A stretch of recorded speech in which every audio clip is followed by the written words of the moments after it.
You are not lacking self-control, you are surrendering it every time your mind speaks without examination. Most of what disturbs your day is not events but your unchecked judgments about them, and you already know this when everything feels louder than reason and your reactions arrive before your thinking. Today is a return to governance over the inner life, where only reason is allowed to decide what deserves your attention and what must be dismissed. If you are serious about living this way, consider staying here and subscribing, not for motivation but for discipline, shared through Stoic practice, where the mind is trained to see clearly and act without self-deception. What follows is not comfort but correction, and it asks you to meet your own thoughts with honesty you may have avoided for too long. Number 1. Master your thoughts before they master your entire life. Listen closely, because most people never hear this truth in time. Your life is not ruled first by events. It is ruled by the judgments you place upon events. The insult did not break you. The thought that the insult was unbearable broke you. The delay did not weaken you. The thought that delay should never happen broke you. The loss did not strip your peace. The thought that you cannot endure loss stripped your peace. This is where your battle begins, and this is where it must be won. Not in the room where people speak, not in the world where things happen. It begins in the private chamber of your own mind, where you decide what everything means. You do not suffer because the world is harsh. You suffer because your mind moves too quickly and too carelessly to give reason a place to stand. You let the first impression become the final verdict. You let fear speak before truth has time to enter. You let desire pull your attention wherever it wants. You let anger write a story your judgment never approved. Then you wonder why life feels divided and heavy. The answer is simple. A man who does not govern his mind will be governed by every passing feeling. This is why self-control is not a minor virtue. It is the beginning of freedom. Without it, you are pulled by appetite and image and fear. With it, you become difficult to shake. With it, you can meet praise without drunkenness and blame without collapse. With it, you can face a crowded room or a silent room and remain yourself. With it, you stop asking the world to arrange itself around your moods. You begin arranging your mind around what is right. The undisciplined mind loves excuses. It says, this reaction was automatic. It says I had no choice. It says I was provoked. It says I was tired. It says I was under pressure. It says anyone would have done the same. These are the words of a soul that has forgotten its own power. Your first task is to reject this weakness. You are not a leaf in the wind. You are not an animal with no higher faculty. You possess judgment. You possess the ability to pause. You possess the ability to ask what is true before you decide what is good or bad. That is enough to begin. That is where your dignity lives. The first discipline is this: watch the first impression and do not obey it at once. Every day your mind receives impressions. Someone looks at you in a certain way. A message appears. A bill arrives. A body feels pain. A friend disappoints you. A desire rises. A memory returns. A fear whispers. The first movement in the soul is not yet wisdom. It is only a report. A wise person does not bow to the report. He examines it. He says to himself, "You are only an appearance. Wait." That waiting is power. That waiting is the space in which freedom is born. If you can delay assent, you can save your life from many foolish acts. Most men live as if every thought deserves belief, and every feeling deserves action.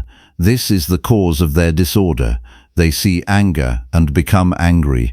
They see envy and become envious. They see lust and call it need. They see fear and call it caution. They see sorrow and call it fate. But none of these impressions is a command. They are invitations, and you are not required to accept every invitation that arrives at your door. Train yourself to say, "This is an impression, not a fact." Say it when you feel slighted. Say it when your mind reaches for what does not belong to it. Say it when you begin to worry about what has not happened. Say it when you imagine disaster and feed on it before it exists. Do not let your inner life become a marketplace where every loud voice gets the right to rule. Bring order, bring silence, bring judgment. Let reason stand like a guard at the gate and decide what enters. If you want to master your thoughts, begin in the morning before the day begins to take you apart. Do not leap from your bed and run directly into noise. Sit first, collect yourself. Ask what kind of mind you intend to carry into the day. Ask what temptations are likely to meet you. Ask what weak points in your character will be tested. If you know you become careless with comfort, then prepare to meet discomfort with steadiness. If you know you are easily insulted, then prepare to meet offense with delay. If you know your attention scatters at the smallest disturbance, then prepare to return it again and again to what matters. A morning mind is not a mind already filled with the day. It is a mind that chooses the day before the day chooses it. This is not a ceremony, it is a battle plan. You are not making a decorative ritual, you are teaching your soul to stand ready. The untrained man wakes and is already behind. The trained man wakes and chooses his posture before the world can impose one on him. Throughout the day, return to yourself. You will not perfect the mind in one morning. You will forget, you will be pulled, you will react, you will speak too fast, you will imagine too much, you will sometimes fail to stand where reason would have you stand. Do not turn that failure into despair. Despair is only another form of surrender. The task is not never to stumble. The task is to notice faster, return quicker, and refuse to make a home in your weakness. Each return is practice. Each return is proof that the ruling part in you is still alive. There is great danger in a mind that never stops moving. It becomes addicted to noise. It confuses stimulation with life. It reaches for the next thing before it has understood the present thing. Such a mind cannot examine itself because it is always escaping itself. It wants to be amused. It wants to be defended. It wants to be distracted. It wants the world to keep changing so it never has to ask whether its own judgments are sound. That is a coward's refuge. Do not live there. Learn to sit with yourself without fleeing. This is one of the hardest disciplines because the restless mind hates being seen. When the room is quiet, it becomes loud. When the phone is set down, it begins to complain. When the work is done and the body is still, it suddenly reveals how little order has been established within. Do not hate this moment. Welcome it.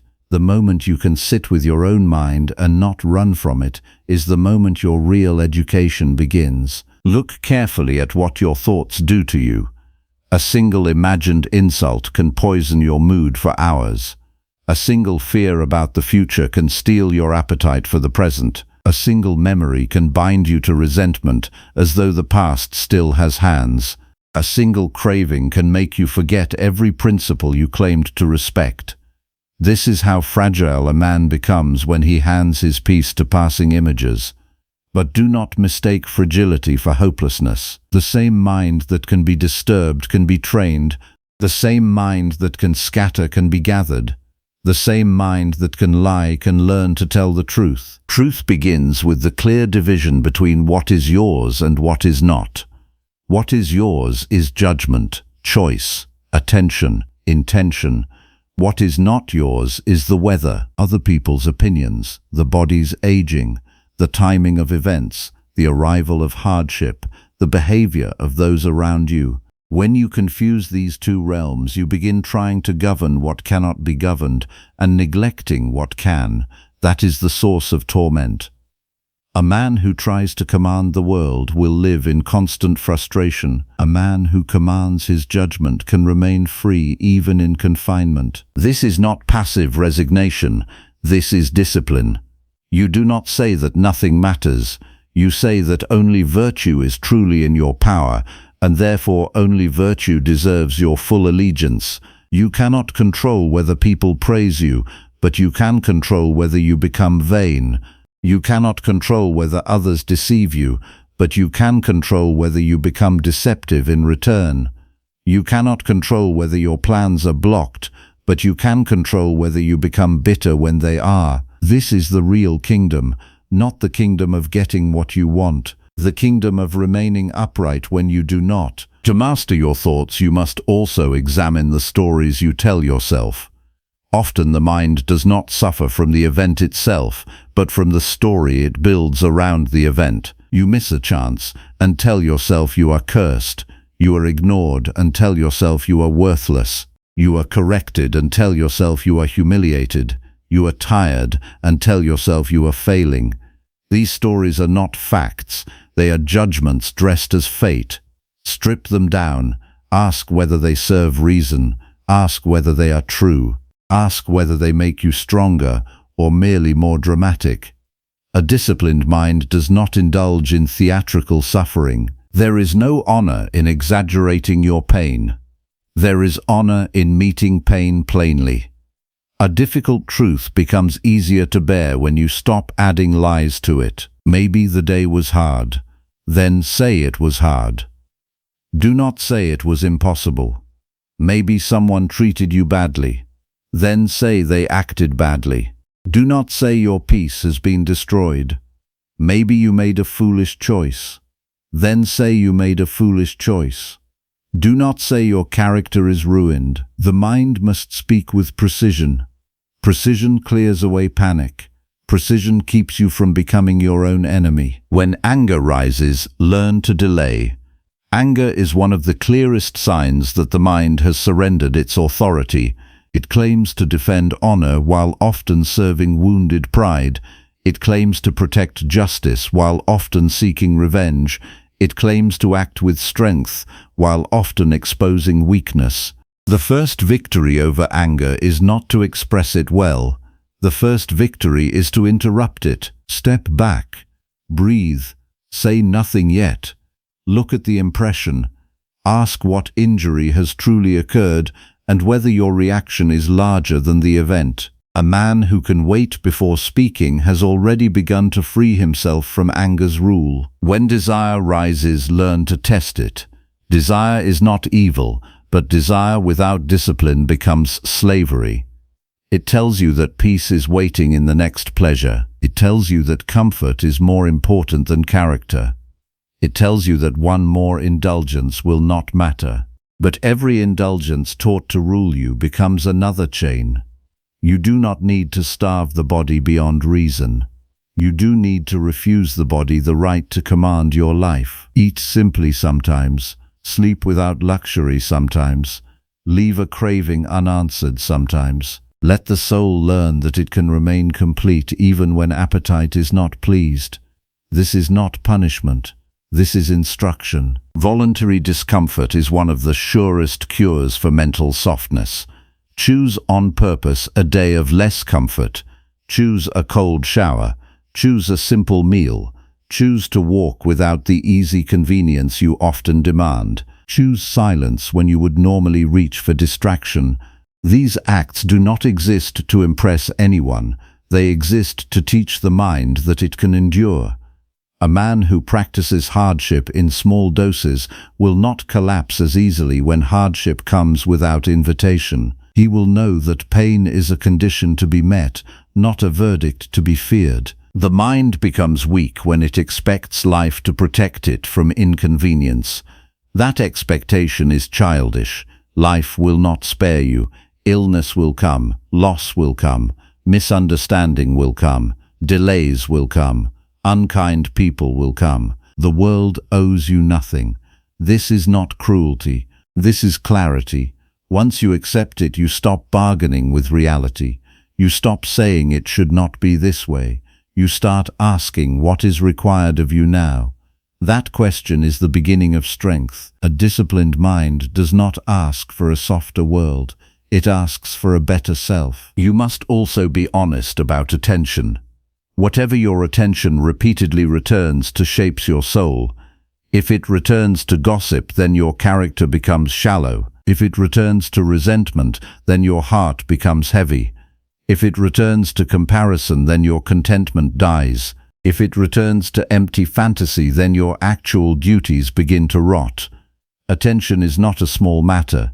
It is the path by which the mind becomes what it is. Guard it like treasure. Refuse to hand it to every loud thing. Bring it back to the present task. Bring it back to the person in front of you. Bring it back to your own conduct. Bring it back to the work that duty requires. People often say they cannot focus. Often what they mean is they have never trained themselves to focus on what matters more than what entertains. The mind follows habit. If you feed it fragments, it becomes fragmentary. If you let it jump constantly, it becomes restless. If you keep it occupied with trivial things, it becomes incapable of depth. But if you train it to remain with one worthy task, one worthy thought, one worthy action, it grows steadier. Do not wait for focus to arrive as a gift. Build it through repeated return. Each time you return your mind to the task before you, you strengthen your rule over yourself. Each time you notice a wandering thought and do not follow it, you weaken the mind's habit of disobedience. Each time you catch yourself slipping into anger or lust or fear and choose to hold back, you teach yourself that you are not at the mercy of every impulse. These moments seem small only to the careless. In truth, they decide the shape of a life. A man who cannot govern his thoughts cannot govern his words. A man who cannot govern his words cannot govern his actions. A man who cannot govern his actions cannot govern his character. And a man without character is vulnerable to every insult from fate. This chain begins in the hidden places. Therefore, do not despise private discipline. The world may never see the moment you refused a false thought, but the soul sees it. That is enough. What matters is not applause. What matters is whether your life is becoming more aligned with reason. Sometimes the mind is disturbed not because it is weak, but because it is dishonest. It knows what is right and avoids it. It knows what duty asks and resists it. It knows that a certain habit is corrupting it, and yet returns to it. This is why self-examination must be severe and regular. At the end of the day, ask yourself with complete seriousness, what ruled you today? Ask what you believed without testing. Ask where you reacted too quickly. Ask where you lied to yourself. Ask where you followed convenience instead of virtue. Do not do this with melodrama. Do it with honesty. The purpose is correction. A soul that hides from itself cannot improve. There is no shame in seeing your flaws clearly. Shame comes only when you refuse to face them. You are not asked to pretend you are already complete. You are asked to become worthy of yourself. That begins with refusing self-deception. Tell yourself the truth about the habits that weaken you. Tell yourself the truth about the excuses you repeat. Tell yourself the truth about the moments when you choose pleasure over principle. Then ask what a rational person would do tomorrow. This question cuts through fantasy. It brings you back to earth. It restores order. You may discover that your greatest enemy is not ignorance but indulgence. Many people know what is right and still do what is wrong because they have trained themselves to obey impulse. They know they should not reply in anger, and yet they do. They know they should not dwell on what others think, and yet they do. They know they should not feed every desire, and yet they do. Knowledge alone is not enough. It must become habit, and habit is built by repetition. The disciplined man does what is right before he feels like it. He trusts reason more than appetite. He does not wait for ease to become virtuous. This is how freedom is built, one refusal at a time. Refuse the thought that says you must answer immediately. Refuse the thought that says discomfort is an emergency. Refuse the thought that says someone else's opinion defines you. Refuse the thought that says you need more to be at peace. Refuse the thought that says your past has already decided your future. Each refusal returns power to the ruling part of you. Each refusal proves that your mind is not a prison unless you make it one. There is a strange comfort in discipline once a man stops resenting it. A disciplined mind does not spend its days negotiating with itself. It knows what it values. It knows what it will not surrender. It no longer has to ask every hour whether a temptation is worth it. It already knows the answer. This simplicity is a great relief. A soul that has made peace with reason is not torn in 10 directions. It is gathered, it is clear, it is ready. The weak mind is always seeking relief. The strong mind seeks right action. The weak mind asks how to feel better now. The strong mind asks how to act well now. There is the difference. One lives as a servant of comfort. The other lives as a servant of virtue. And virtue is not a vague idea. It is courage when fear speaks. It is moderation when desire speaks. It is justice when self-interest speaks. It is wisdom when confusion speaks. This is not abstract morality. This is the architecture of a sane life. The mind also must learn to tolerate uncertainty without panic. Much of our mental suffering comes from wanting guarantees where none can be given. You want to know how others will behave. You want to know how the future will unfold. You want to know whether your effort will be rewarded in the way you hope. But certainty about outcomes is not granted to you. What is granted to you is the chance to choose rightly in the present moment. Make peace with that limitation. It is not small, it is enough. A man who insists on controlling every result will spend his life in tension. A man who focuses on governing his own mind will spend his life in strength. When you feel overwhelmed by what lies ahead, break the future into its true parts. The future is not here. Only this moment is here. In this moment you can breathe. In this moment you can think. In this moment you can choose. In this moment you can refuse a foolish impulse. In this moment you can do the next right thing. The mind collapses under imagined time when it forgets that duty is always local. One moment at a time, one judgment at a time, one action at a time. That is how a life is formed. There will be days when your thoughts are crowded and unruly. On those days, do not despair over the fact that you are a human being. The goal is not to eradicate every disturbance. The goal is to keep your ruling mind from becoming their slave. Even in confusion, you can still observe. Even in fatigue, you can still delay. Even in grief, you can still refuse false judgments. Even in anger, you can still hold back from harm. This is the dignity of a trained soul. It is not made perfect by never being tested. It is made trustworthy by remaining upright under test. You may think the highest battle is against external enemies. It is not. The highest battle is against your own false beliefs. External enemies may wound the body or hinder your plans, but false beliefs corrupt the soul. A man can survive hard conditions and still be free, but a man who believes every fear and follows every impulse becomes his own captor even in comfort. This is why self-control matters more than appearance, more than approval, more than possession. It decides whether you live as master of yourself or as a wanderer inside your own mind. Do not wait for a grand crisis to begin serious work. Begin now, while life is ordinary, while the stakes seem small, while your habits are still forming. This is the best time. A mind trained in peace will stand firmer in trouble. A mind trained in simplicity will not collapse under abundance. A mind trained in silence will not be frightened by solitude. A mind trained in reason will not be carried away by noise. So today do this. Before you speak, pause. Before you judge, pause. Before you react, pause. Before you indulge, pause. Before you complain, pause. Ask whether the thought before you belongs to reason or to impulse. Ask whether the action before you strengthens your character or weakens it. Ask whether the feeling before you should be obeyed or examined. This pause is small in time and great in consequence.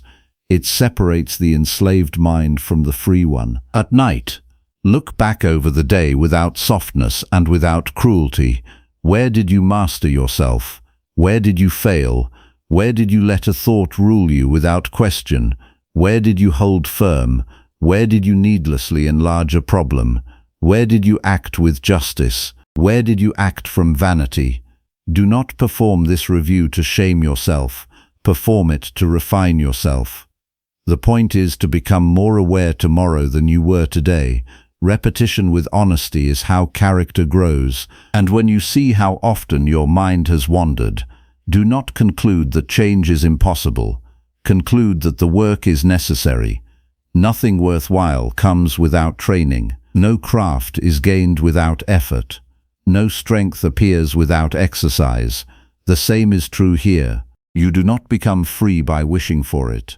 You become free by practicing it, repeatedly, calmly, without excuse, without drama, without delay. One day you will understand that many of the things you feared were not strong enough to break you. What nearly broke you was the story you told yourself about them. Many of the pleasures you chased did not satisfy you. What enslaved you was your refusal to stop chasing. Many of the opinions you feared never mattered at all. What wounded you was your belief that they held your worth. When this becomes clear, the mind begins to lose its old tyrannies. It stops kneeling. It starts standing. The purpose of self-control is not to make you cold. It is to make you free. A free mind is not numb. It is clear. It feels what is proper to feel, but it does not become a servant to feeling. It loves what is worthy, but it does not cling. It acts with warmth where justice requires warmth, and with firmness where justice requires firmness. It is not dead, it is awake. That is the life you are being asked to live. Do not imagine that this path will make you admired by everyone. Often it will make you less popular with the undisciplined. People who obey impulse dislike those who refuse to be ruled by it. People who live for comfort dislike those who can endure discomfort. People who feed on distraction dislike those who prefer clarity. Let them dislike you if they must. Their approval is not your task. Your task is to remain faithful to reason. You do not need more time to start being serious about your mind. You need a decision. Decide that not every thought deserves entry. Decide that not every feeling deserves obedience. Decide that your peace will not be handed over to every event and every opinion. Decide that virtue will be your measure. Decide that your life will not be spent drifting under the command of whatever happens to arise inside you. This decision is the beginning of mastery. And remember this above all: a man cannot govern the world, but he can govern himself. That is enough. That is no small thing. It is the difference between a life spent in reaction and a life spent in purpose. It is the difference between being dragged by impressions and standing firm in judgment. It is the difference between a mind that is always at war with itself and a mind that has entered into order. So when the next thought comes, and it will come, do not rush to obey it. Look at it, test it. Ask whether it belongs to reason. Ask whether it serves your character. Ask whether it is yours to follow. If it does not pass, release it. If it passes, act. That is how the soul becomes strong. That is how the mind becomes clear. That is how a human being stops living as a captive of impressions and begins living as a ruler of himself. Be severe with your judgments. Be patient with your training. Be honest with your failures. Be unbending in your commitment to what is right. Let the day ahead find you ready rather than reactive. Let the night ahead find you examined rather than asleep to yourself. Let your life become a demonstration that a human mind can be disciplined, upright, and unafraid. You have delayed long enough. The mind will not govern itself. It must be taught. It must be watched. It must be corrected. Start now. Return to yourself now. Choose reason now. Refuse the old slavery now. The hour is not tomorrow. The hour is this one. Number 2. Accept only what reason proves worthy of your attention. Look carefully at what occupies your attention, because your attention is quietly shaping the person you are becoming. Every hour you spend feeding your mind with careless judgments, unnecessary worries, imagined arguments, and endless distractions is an hour spent strengthening habits that work against your own character. The greatest danger is not that the world is filled with noise. The greatest danger is that you have stopped asking whether any of that noise deserves a place inside your own mind. A person who accepts every impression without examination slowly surrenders the one thing that truly belongs to them. The mind was given the power to judge, yet most people hand that responsibility to chance. They react before they examine.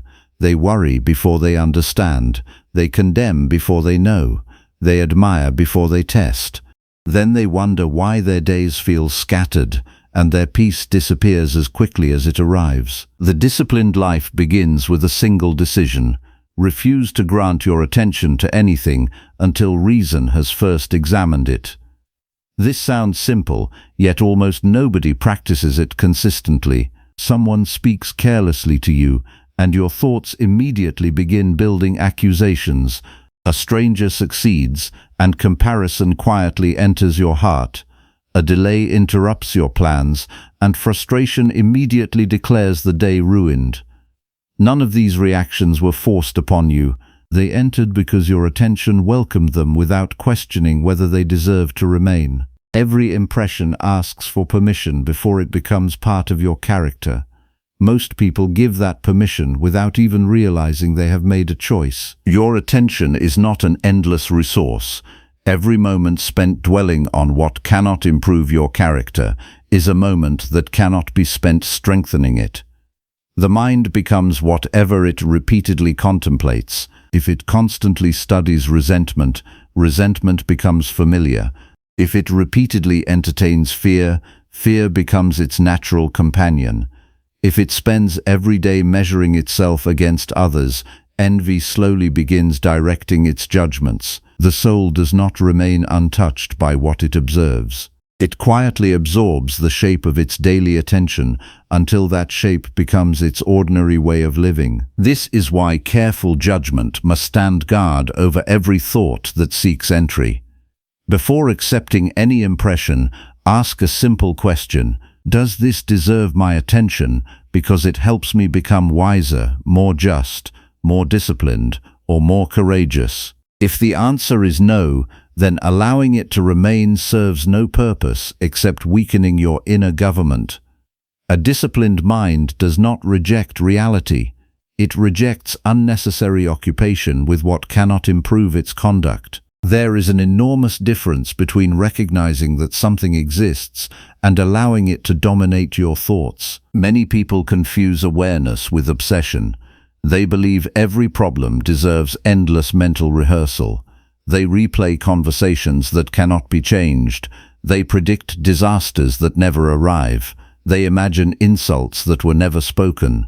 Their bodies remain in the present while their minds wander through invented worlds filled with fear, regret, and suspicion. Such attention produces nothing except exhaustion. The mind becomes tired not because life demands too much, but because it wastes strength carrying burdens that were never its responsibility. Notice how quickly your thoughts attempt to leave the present duty. While working, they invite you toward tomorrow's uncertainty. While resting, they drag you back toward yesterday's mistakes. While speaking with another person, they begin constructing responses instead of listening.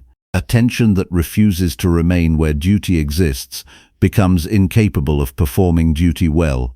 The disciplined person repeatedly returns the mind to what is actually before them. This return may seem ordinary, yet it is among the greatest exercises of self-governance. Begin each morning by deciding what deserves your attention before the world attempts to decide for you. Do not begin the day immediately searching for new reasons to become disturbed. Sit quietly for a few moments. Ask yourself what responsibilities truly belong to you today. Ask what virtues your circumstances will require. Perhaps patience will be demanded, perhaps courage, perhaps honesty during an uncomfortable conversation, perhaps moderation when desire becomes persuasive. Direct your attention toward these tasks before external events begin competing for your mind. A prepared soul is far less vulnerable than an unprepared one. Throughout the day, practice examining each emotional disturbance as though you were inspecting an unfamiliar visitor at your door. Anger arrives and asks for immediate action. Fear insists upon immediate belief. Vanity requests immediate admiration. Complaint demands immediate expression. Instead of obeying, pause. Ask whether reason approves their request. Most disturbances lose much of their strength when forced to wait for examination. Their urgency often depends upon your willingness to react without thinking. Calm judgment exposes their weakness. Do not mistake constant information for genuine understanding. A crowded mind often knows many facts while possessing very little wisdom. Wisdom grows from careful examination, not endless accumulation. You are not improved merely because you have heard another opinion, witnessed another argument, or discovered another distraction. Improvement comes when attention is directed toward refining judgment and correcting conduct. The disciplined person measures each new piece of information according to one standard. Will this help me become more virtuous? If not, then it deserves little space within the mind. Guard yourself, especially against the temptation to become emotionally invested in matters completely outside your authority. Other people will continue making choices you cannot approve. Circumstances will unfold without asking your permission. Fortune will remain indifferent to your preferences. If your attention remains chained to controlling these things, frustration becomes unavoidable. Your proper work lies elsewhere. It lies in governing your own responses with consistency. The mind becomes peaceful not because the world finally behaves as desired, but because judgment no longer demands impossible control. This separation between what belongs to you and what does not must become an active habit rather than an interesting idea. Whenever anxiety appears, ask exactly what part of this situation belongs to your own character. Perhaps you cannot decide the outcome, but you can decide whether fear will corrupt your judgment. Perhaps you cannot prevent criticism, but you can prevent resentment from poisoning your conduct. Perhaps you cannot remove hardship, but you can refuse to surrender integrity while enduring it. This distinction quietly restores order wherever confusion previously ruled. Pay close attention to the conversations taking place inside your own mind. Every complaint you repeat strengthens the habit of complaint. Every excuse you rehearse becomes easier to believe tomorrow. Every resentment you preserve asks your attention to revisit it again. Eventually, these thoughts become so familiar that they appear natural, yet familiarity does not make them true. The disciplined person regularly questions even the thoughts that have lived within them for years. Nothing receives permanent permission to remain unexamined. Many people carefully protect their possessions while leaving their attention completely unguarded. They become selective about what enters their homes but careless about what enters their minds. Every rumor receives consideration. Every insult receives prolonged reflection. Every distraction receives immediate welcome. Imagine protecting your attention with the same seriousness, not through isolation from life, but through intelligent selection. Allow reason to determine what deserves continued thought. Everything else may pass without becoming your burden. Practice deliberate simplicity in your mental life. One duty performed with full attention strengthens character more than many tasks completed while the mind remains scattered. One honest conversation deserves greater focus than endless imagined conversations that never occur. One act of justice contributes more to your development than hours spent criticizing the failures of others. Attention becomes stronger whenever it is gathered instead of dispersed. There will be moments when your thoughts refuse cooperation. Old habits will attempt to reclaim familiar ground. You may notice yourself returning to worry, comparison, irritation, or self-pity. Do not become discouraged by this discovery. Instead, recognize it as another opportunity to exercise judgment. The purpose of discipline is not preventing every unhelpful thought from appearing. The purpose is refusing to treat every thought as worthy of belief. The appearance of temptation is not defeat. Surrendering examination is. At the close of each day, examine where your attention traveled. Ask yourself whether your mind spent its strength wisely. Which thoughts strengthened your character? Which weakened it? Which concerns deserved careful reflection? Which existed only because you repeatedly invited them back? Such questions gradually reveal the invisible habits directing your life. Without this daily examination, distraction quietly becomes normal. With it, the mind slowly learns to distinguish between what merely attracts attention and what truly deserves it. Remember that attention is always shaping judgment, and judgment is always shaping character. Character is built long before great moments arrive. It is built during ordinary mornings, routine conversations, unexpected delays, quiet disappointments, and unnoticed decisions about what deserves another minute of thought. Every time reason calmly selects what is worthy of attention, the soul becomes steadier. Every time impulse is denied immediate authority, inner freedom grows stronger. The world will continue offering endless opportunities to abandon yourself.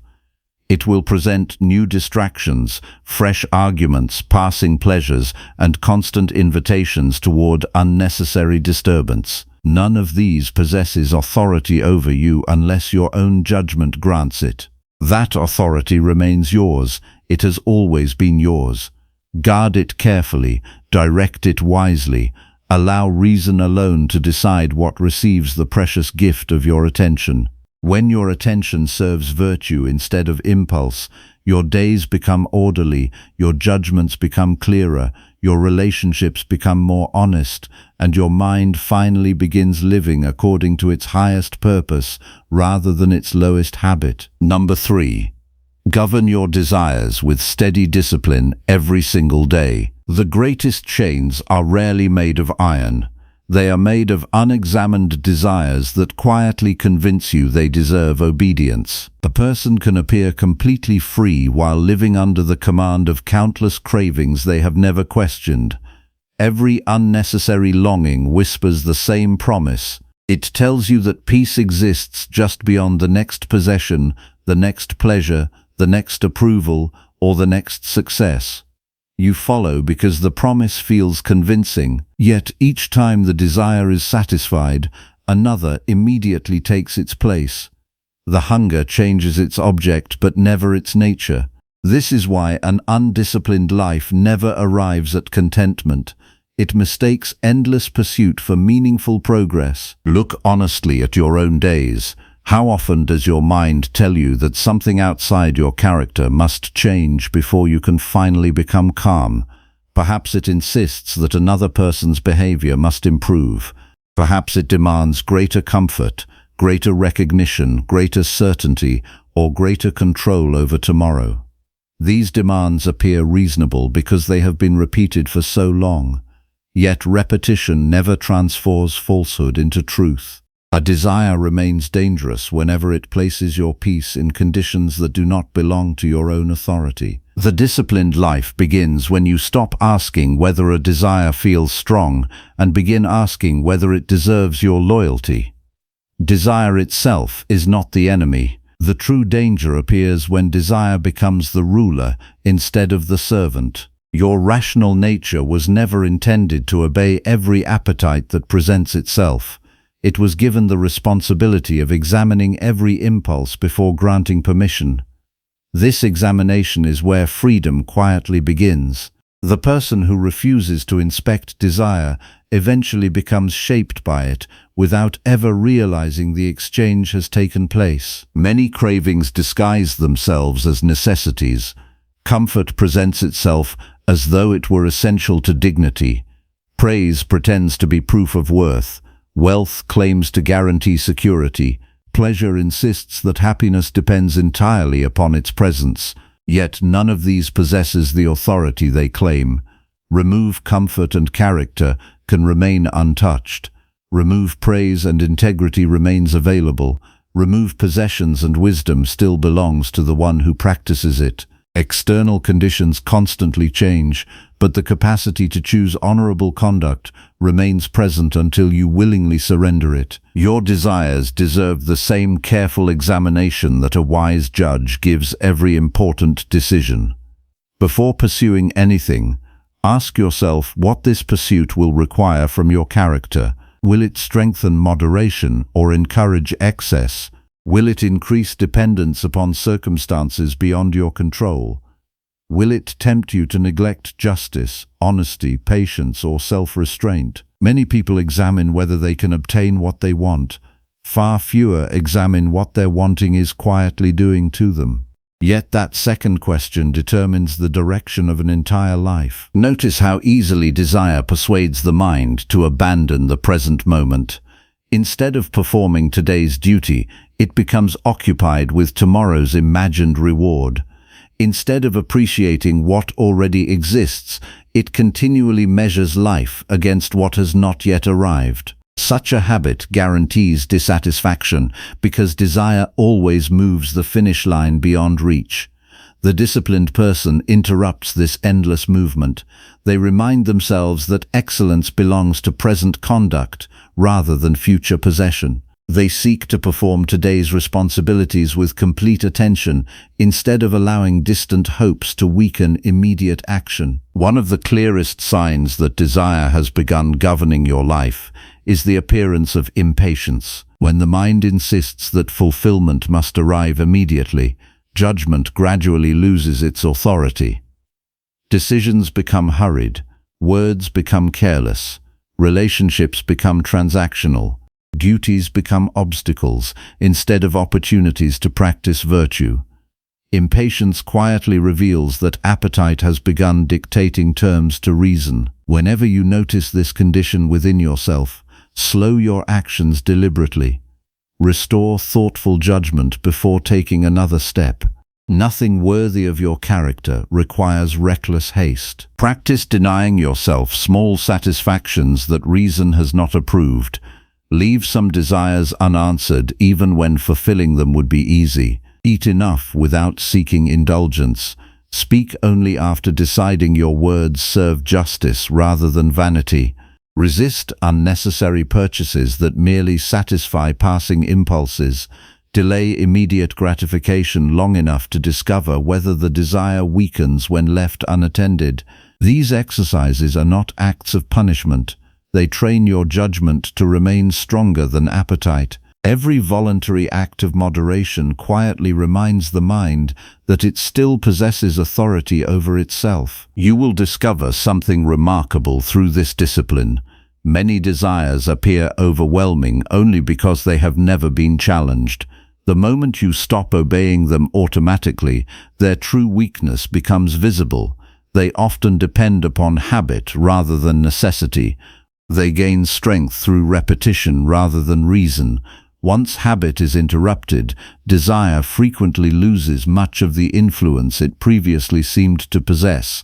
This realization restores confidence because it proves that many internal chains exist only through continued consent. Do not assume that desire concerns only material things. The craving for admiration often enslaves people far more deeply than the desire for possessions. A single careless remark from another person can dominate the thoughts of someone who depends upon approval for inner stability. They adjust their conduct according to changing opinions. They silence honest convictions to avoid criticism. They shape their identity around acceptance instead of virtue. Such dependence leaves the soul permanently vulnerable because public opinion changes with remarkable speed while reason remains constant. Examine your conversations carefully. How often do your words seek recognition rather than truth? How frequently do you speak in ways designed to impress instead of clarify? The disciplined person measures speech according to usefulness rather than applause. They understand that honesty contributes more to character than admiration ever could. When desire for approval begins directing speech, integrity quietly retreats. Guard yourself against this exchange. No amount of praise compensates for abandoning sincere judgment. Another subtle desire appears whenever you insist that life must unfold according to your preferred schedule. Expectations begin dictating emotional responses. Delays produce irritation. Obstacles create resentment. Uncertainty breeds anxiety. Yet events have never promised obedience to personal preference. Reality follows its own course without consulting individual wishes. The disciplined mind accepts this truth without complaint. It does not waste strength arguing with necessity. Instead, it asks how virtue may be practiced under present conditions regardless of whether circumstances match previous expectations. Morning offers an excellent opportunity to prepare for this work. Before beginning the day's activities, remind yourself that opportunities for unnecessary desire will certainly appear. You may encounter comfort inviting laziness, praise encouraging vanity, frustration tempting anger, or convenience weakening discipline. Expect these encounters rather than feeling surprised by them. Preparation strengthens resistance because the mind remains alert instead of becoming careless. Enter the day already committed to allowing reason rather than appetite to determine your conduct. During ordinary moments, repeatedly ask yourself a quiet question. Is this something I truly need for honorable living, or is this simply another preference demanding unnecessary importance? This single question cuts through countless illusions. Often you will discover that the mind has elevated ordinary preferences into absolute requirements. Once exposed, their power begins diminishing. A desire honestly understood loses much of its ability to deceive. There will be occasions when denying yourself produces genuine discomfort. Do not interpret this discomfort as failure. It often signals that long-established habits are losing their influence. Character grows stronger whenever reason remains steady despite temporary unease. Comfort cannot serve as the measure of progress because genuine discipline frequently requires enduring manageable difficulty without complaint. The purpose is not to seek hardship for its own sake, but to prove that your peace no longer depends upon uninterrupted ease. Your relationships also reveal the condition of your desires. When attachment becomes possessive, fear quietly enters. You begin demanding guarantees that no human being can provide. You expect others to preserve your emotional stability through constant agreement, attention, or affection. Such expectations burden relationships with responsibilities they were never meant to carry. Genuine care respects the freedom of others while remaining committed to justice, kindness, patience, and honesty regardless of changing circumstances. Desire seeks ownership. Virtue seeks right conduct. The same principle applies to ambition. Meaningful work deserves wholehearted effort, yet the outcome never belongs entirely to you. If ambition becomes dependent upon guaranteed success, disappointment quickly transforms into bitterness whenever obstacles appear. The disciplined person gives complete effort while surrendering attachment to results beyond personal control. Excellence belongs to action. Outcomes belong partly to forces that no individual commands. Understanding this distinction preserves both determination and tranquility. Every evening, review the desires that influenced your decisions throughout the day. Which impulses quietly directed your attention? Which cravings persuaded you to neglect better judgment? Where did moderation remain firm? Where did appetite temporarily gain authority? Conduct this examination without harsh self-condemnation and without comfortable excuses. Honest observation provides the foundation for improvement. A person who regularly studies their own motives gradually becomes far more difficult for hidden desires to deceive. Do not expect complete mastery within a short period. Habits developed across many years rarely disappear after a few disciplined efforts. Persistence matters far more than speed. Each day presents another opportunity to strengthen reason through repeated practice. Every small victory contributes to lasting transformation. Every thoughtful refusal weakens the influence of impulses that once appeared impossible to resist. Character develops through countless ordinary choices rather than dramatic moments alone. Remember that moderation does not reduce the richness of life. It protects it. A person ruled by endless craving cannot fully appreciate what already exists because attention constantly reaches towards something absent.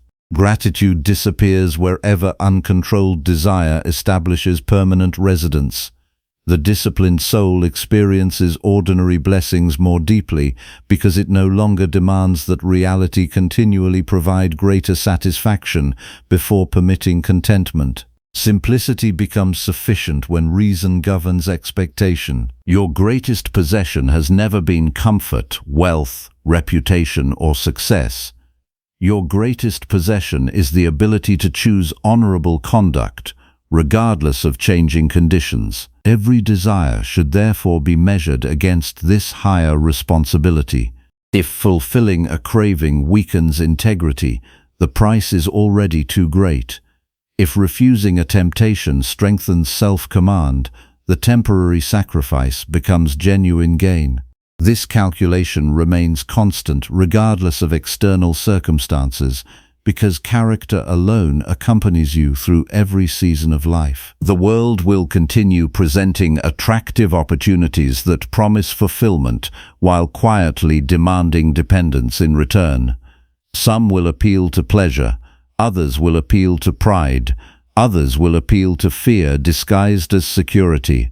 Meet each invitation with calm examination rather than immediate acceptance. Allow reason to ask whether the proposed pursuit contributes to wisdom, justice, courage, and moderation. If it does, pursue it honorably.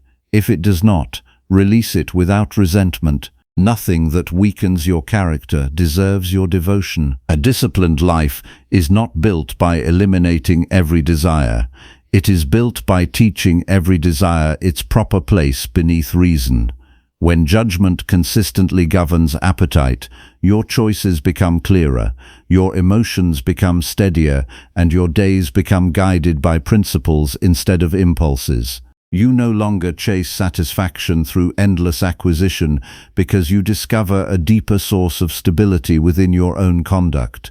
From that day forward, your peace no longer depends upon receiving everything you want. It depends upon becoming the kind of person who knows which desires are worthy of following and which deserve to be quietly released before they ever become masters of the soul. Number 4.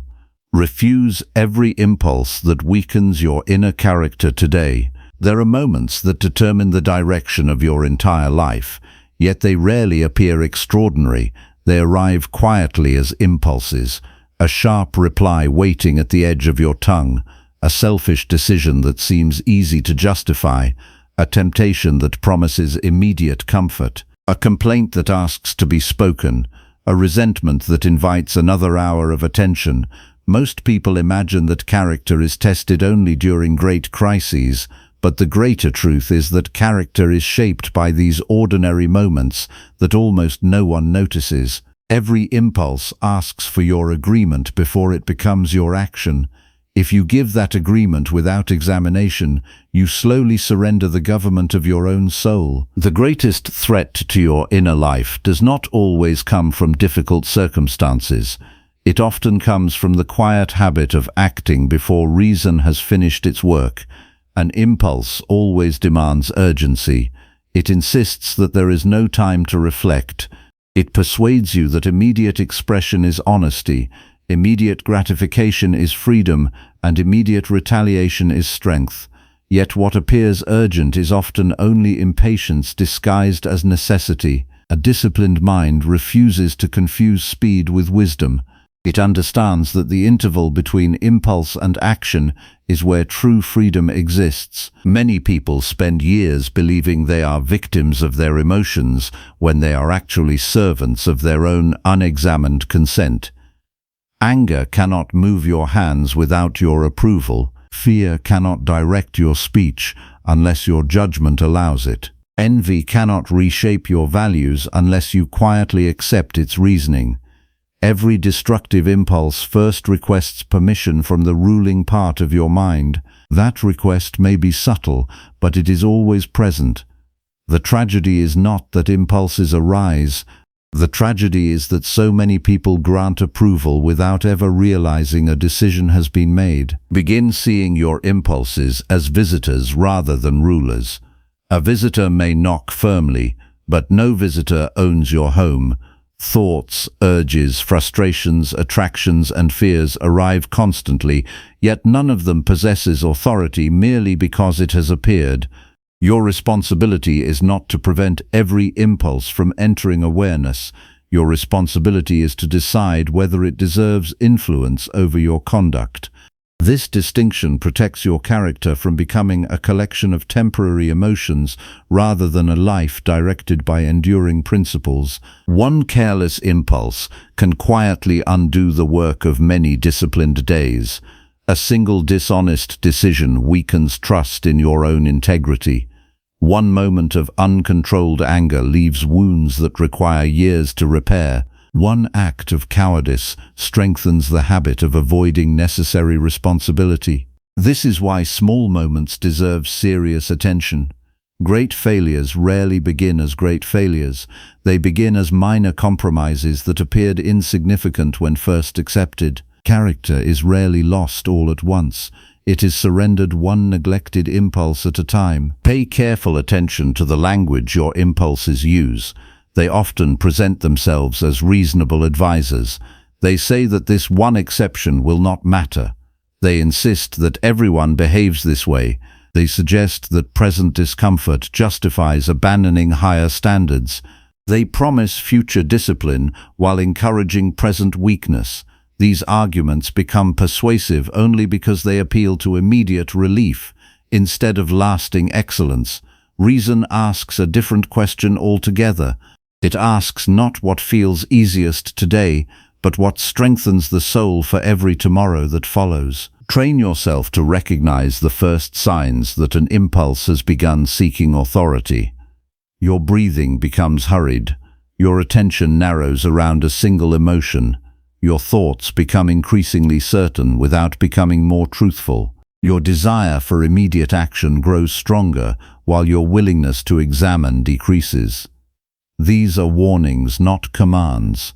When you notice them, slow your movements deliberately, speak less, observe more. Create enough inward space for judgment to recover its rightful place before making any decision that affects your character. Every morning offers an opportunity to prepare for battles that have not yet arrived. Before beginning your daily responsibilities, remind yourself that your greatest contest will not be against other people. It will be against your own ungoverned impulses. Someone may provoke irritation. Another may disappoint your expectations. Comfort may tempt you away from duty. Pride may seek recognition beyond what honesty deserves. Enter the day expecting these encounters. Preparation transforms surprise into awareness. A prepared mind recognizes temptation more quickly because it has already accepted that temptation belongs to ordinary human experience. One valuable exercise is to quietly identify the impulse that most often weakens your conduct. Perhaps impatience repeatedly interrupts careful judgment. Perhaps resentment continues occupying your thoughts long after events have ended. Perhaps vanity persuades you to seek admiration instead of truth. Perhaps comfort repeatedly encourages delay when action is required. Be completely honest. Improvement begins where self-deception ends. You cannot govern a weakness that you refuse to acknowledge. Naming it clearly removes much of its hidden influence. Once you have identified your recurring weakness, observe it without hostility whenever it appears. There is no benefit in becoming angry with yourself for possessing ordinary human tendencies. The purpose is not condemnation but correction. Every appearance of that familiar impulse becomes another opportunity to practice self-command. Instead of viewing temptation as proof of failure, treat it as an invitation to strengthen your judgment. Resistance gradually becomes more natural through repetition. Character grows quietly through many victories that no one else will ever witness. Guard yourself especially against impulses that disguise themselves as moral certainty. Anger often claims to defend justice while secretly protecting wounded pride. Harsh speech frequently presents itself as honesty while merely expressing impatience. Self-righteousness pretends to love truth while actually seeking superiority. These disguises are dangerous because they encourage vice under the appearance of virtue. Therefore, examine not only your actions but also the motives beneath them. A worthy action performed for an unworthy reason still deserves careful scrutiny. Remember that your responsibility concerns your own conduct rather than the behavior of others. Another person's lack of discipline never grants permission for your own. If someone speaks unfairly, their words belong to their character. Your response belongs to yours. If another behaves selfishly, their decision remains their responsibility. Your opportunity lies in responding with justice rather than imitation. Never allow another person's weakness to become the excuse for abandoning your own principles. Character loses its independence whenever it becomes dependent upon the conduct of those around it. The practice of pausing before action deserves daily attention.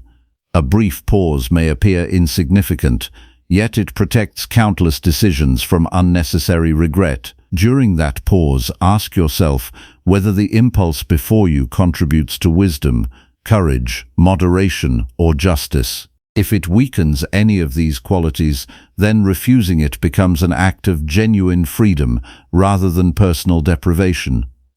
Self-command is not measured by how forcefully you act. It is measured by how faithfully your actions remain aligned with reason despite emotional pressure. Notice how often impulses attempt to persuade you that immediate comfort deserves greater importance than enduring character.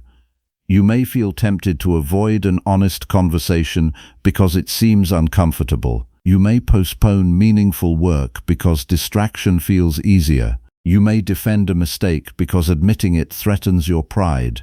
In every case, the impulse seeks temporary relief while quietly demanding a lasting sacrifice. Never exchange lasting integrity for passing comfort.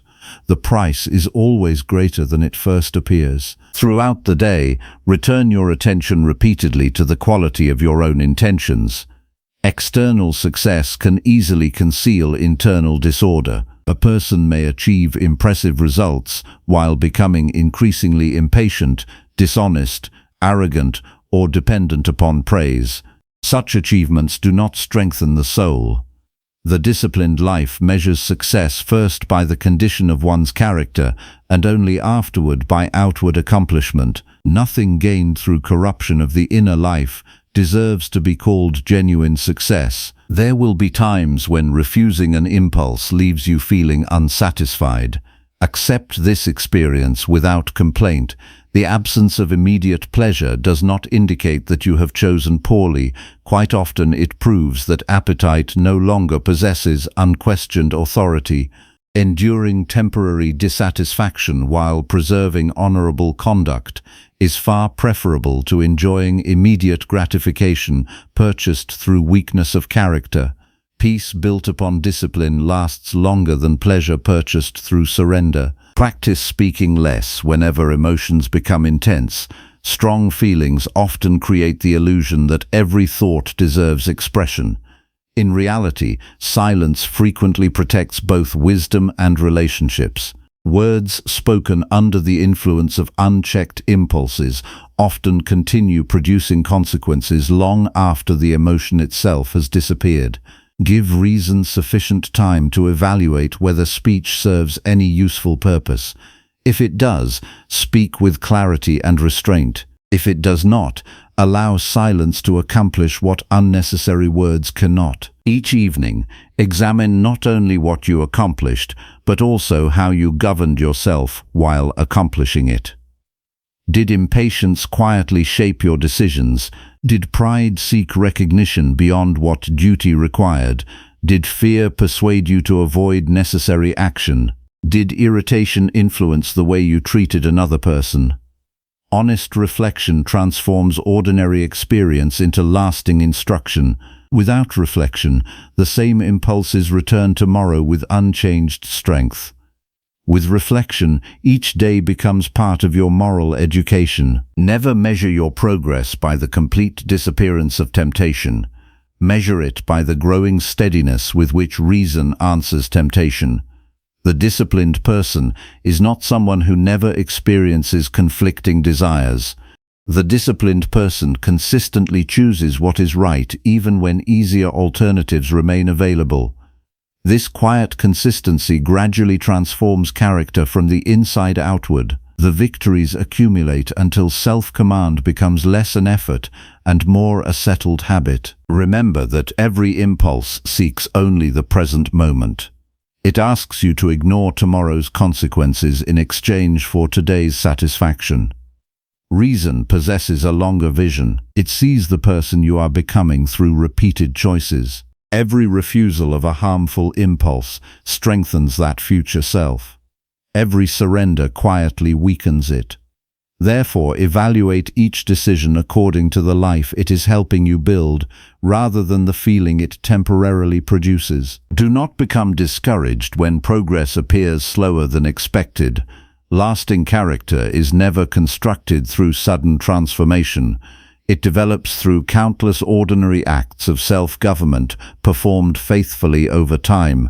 Every restrained word, every examined judgment, every resisted temptation, every accepted discomfort, and every honest correction contributes another stone to the foundation of a disciplined soul. The world may never notice these victories, but your character is shaped by them with unwavering certainty. Eventually, you will discover that refusing harmful impulses requires less struggle than continually obeying them. An undisciplined life promises ease but produces constant conflict. It leaves the mind divided, restless, and dependent upon changing emotions. A disciplined life asks for effort at the beginning, yet gradually produces remarkable stability. Decisions become clearer because principles remain consistent. Relationships become stronger because reactions become more thoughtful. Duties become lighter because resistance decreases. Inner peace grows because reason no longer competes with unchecked appetite for authority. Carry this understanding into every ordinary hour that follows. The next impulse that seeks control over your words, your choices, or your attention is not your master. It is simply another opportunity to practice the highest responsibility entrusted to you. Meet it calmly. Examine it honestly. Accept only what strengthens wisdom, justice, courage, and moderation.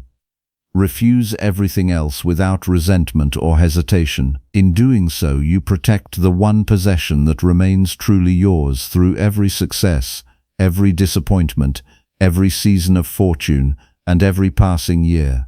You preserve the integrity of your own character, and no greater victory belongs to a human being. Number 5.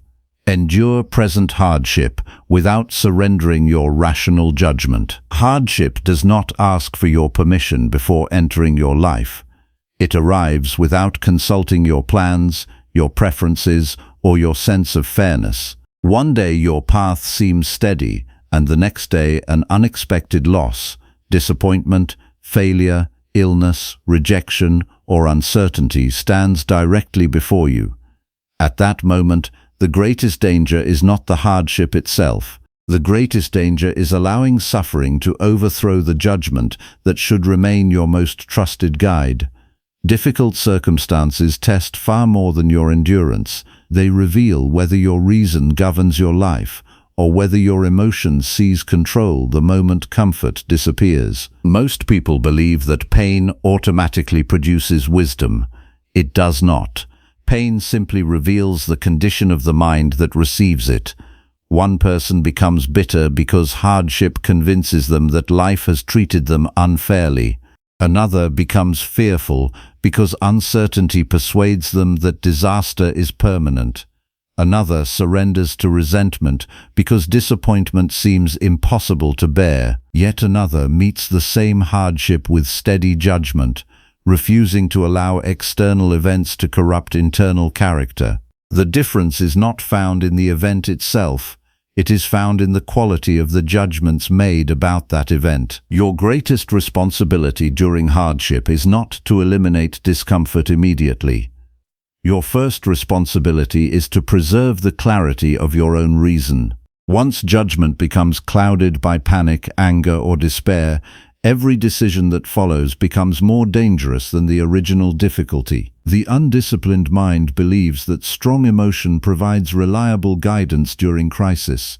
The disciplined mind knows the opposite. The more difficult the circumstance becomes, the more carefully every judgment must be examined before it is accepted. When hardship appears, notice the first conclusions your mind begins producing. It may immediately declare that everything is ruined. It may insist that nothing will improve. It may predict endless failure or convince you that your strength has finally reached its limit.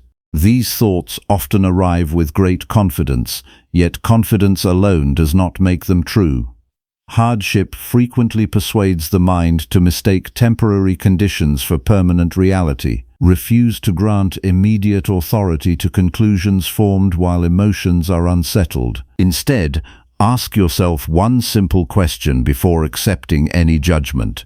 Is this a fact, or is this only my present interpretation? The distinction changes everything. The event itself may indeed be difficult. The meaning you assign to it remains within your own responsibility. You cannot always decide what happens around you, but you remain accountable for the judgments you attach to those events. This responsibility never disappears, even during the most painful moments of life. The disciplined person understands that hardship and moral failure are never the same thing. Losing comfort does not diminish character. Losing wealth does not diminish integrity. Losing status does not diminish wisdom. External losses become spiritually dangerous only when they persuade you to abandon justice, moderation, courage, or honesty. A difficult season cannot take these qualities from you unless your own judgment chooses to surrender them. This truth restores remarkable strength because it reminds you that your highest good remains protected by your own choices, rather than by changing circumstances. There is a subtle temptation hidden within suffering. It invites you to believe that hardship gives permission to neglect your principles. It whispers that because life has become unfair, your conduct no longer needs to remain disciplined. It encourages harsh words because you have been hurt. It excuses dishonesty because you feel desperate. It justifies resentment because someone disappointed you. Resist this temptation with complete determination. Difficult circumstances never improve through abandonment of virtue. They become more destructive whenever character joins the disorder already created by fortune. Each morning, prepare your mind before the day presents its unexpected tests. Remind yourself that obstacles are not interruptions to your practice of wisdom. They are the very places where wisdom becomes visible. Tell yourself that inconvenience, criticism, delay, misunderstanding, fatigue, and disappointment may all appear before evening arrives. This expectation does not create pessimism, it creates readiness. The prepared mind does not become shocked when life behaves according to its nature. Instead, it immediately turns toward the question that truly matters. What response does reason require from me now? The answer rarely involves dramatic action. More often, it requires quiet steadiness. Continue performing your responsibilities faithfully. Continue speaking honestly. Continue treating others with fairness. Continue refusing unnecessary complaint. Continue directing attention toward what belongs to your own conduct, instead of endlessly examining circumstances beyond your control. The disciplined person does not postpone honorable living until life becomes easier. They understand that difficult seasons provide the clearest opportunity to practice excellence. When your mind begins rehearsing fearful possibilities, interrupt the habit before it grows stronger. Hardship often persuades the imagination to multiply suffering far beyond present reality. One challenge quickly becomes 10 imagined disasters. A single uncertainty expands into endless predictions about the future. This habit exhausts the mind while solving nothing. Return your attention to the actual moment before you. Ask what practical responsibility exists right now. Complete that responsibility with care. Leave tomorrow where it belongs. Your task is not to control every possible outcome. Your task is to govern today's conduct with wisdom. Remember that endurance does not require emotional numbness. You are not asked to deny that hardship feels difficult. Honest acknowledgement differs greatly from emotional surrender. You may recognize pain without allowing pain to become your master. You may grieve without abandoning reason. You may feel disappointment without concluding that your entire life has lost meaning. Emotional experience belongs to human nature. What determines character is whether those experiences begin directing your judgments instead of simply passing through them. Whenever hardship tempts you toward complaint, pause long enough to examine what complaint actually accomplishes.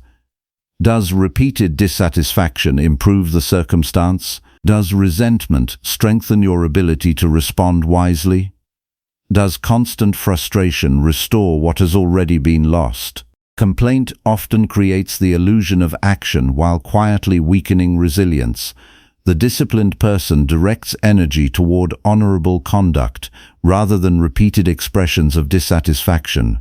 They understand that inner strength grows wherever attention leaves self-pity and returns to responsibility. Do not measure your life according to uninterrupted comfort. Such a standard guarantees disappointment because comfort has never been promised. Instead, measure your days according to the quality of your judgments. Ask whether you remained truthful under pressure. Ask whether you preserved fairness while facing injustice. Ask whether patience survived inconvenience. Ask whether courage remained present despite uncertainty. These questions evaluate the only victories that cannot be taken away by changing fortune. One powerful daily practice is to distinguish carefully between the hardship itself and the story your mind continues adding to it. Perhaps the circumstance is genuinely painful, yet the mind often enlarges that pain through unnecessary interpretation. It begins predicting permanent failure. It assumes hidden motives in other people. It imagines humiliation where none exists. It concludes that one setback defines an entire future. By separating facts from imagination, you reduce needless suffering while preserving the clarity necessary for wise action. Another valuable exercise is to ask what this hardship makes possible within your own character.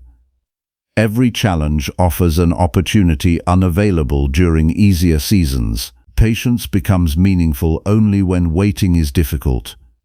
Courage becomes visible only when fear is present. Moderation becomes valuable only when desire demands immediate satisfaction.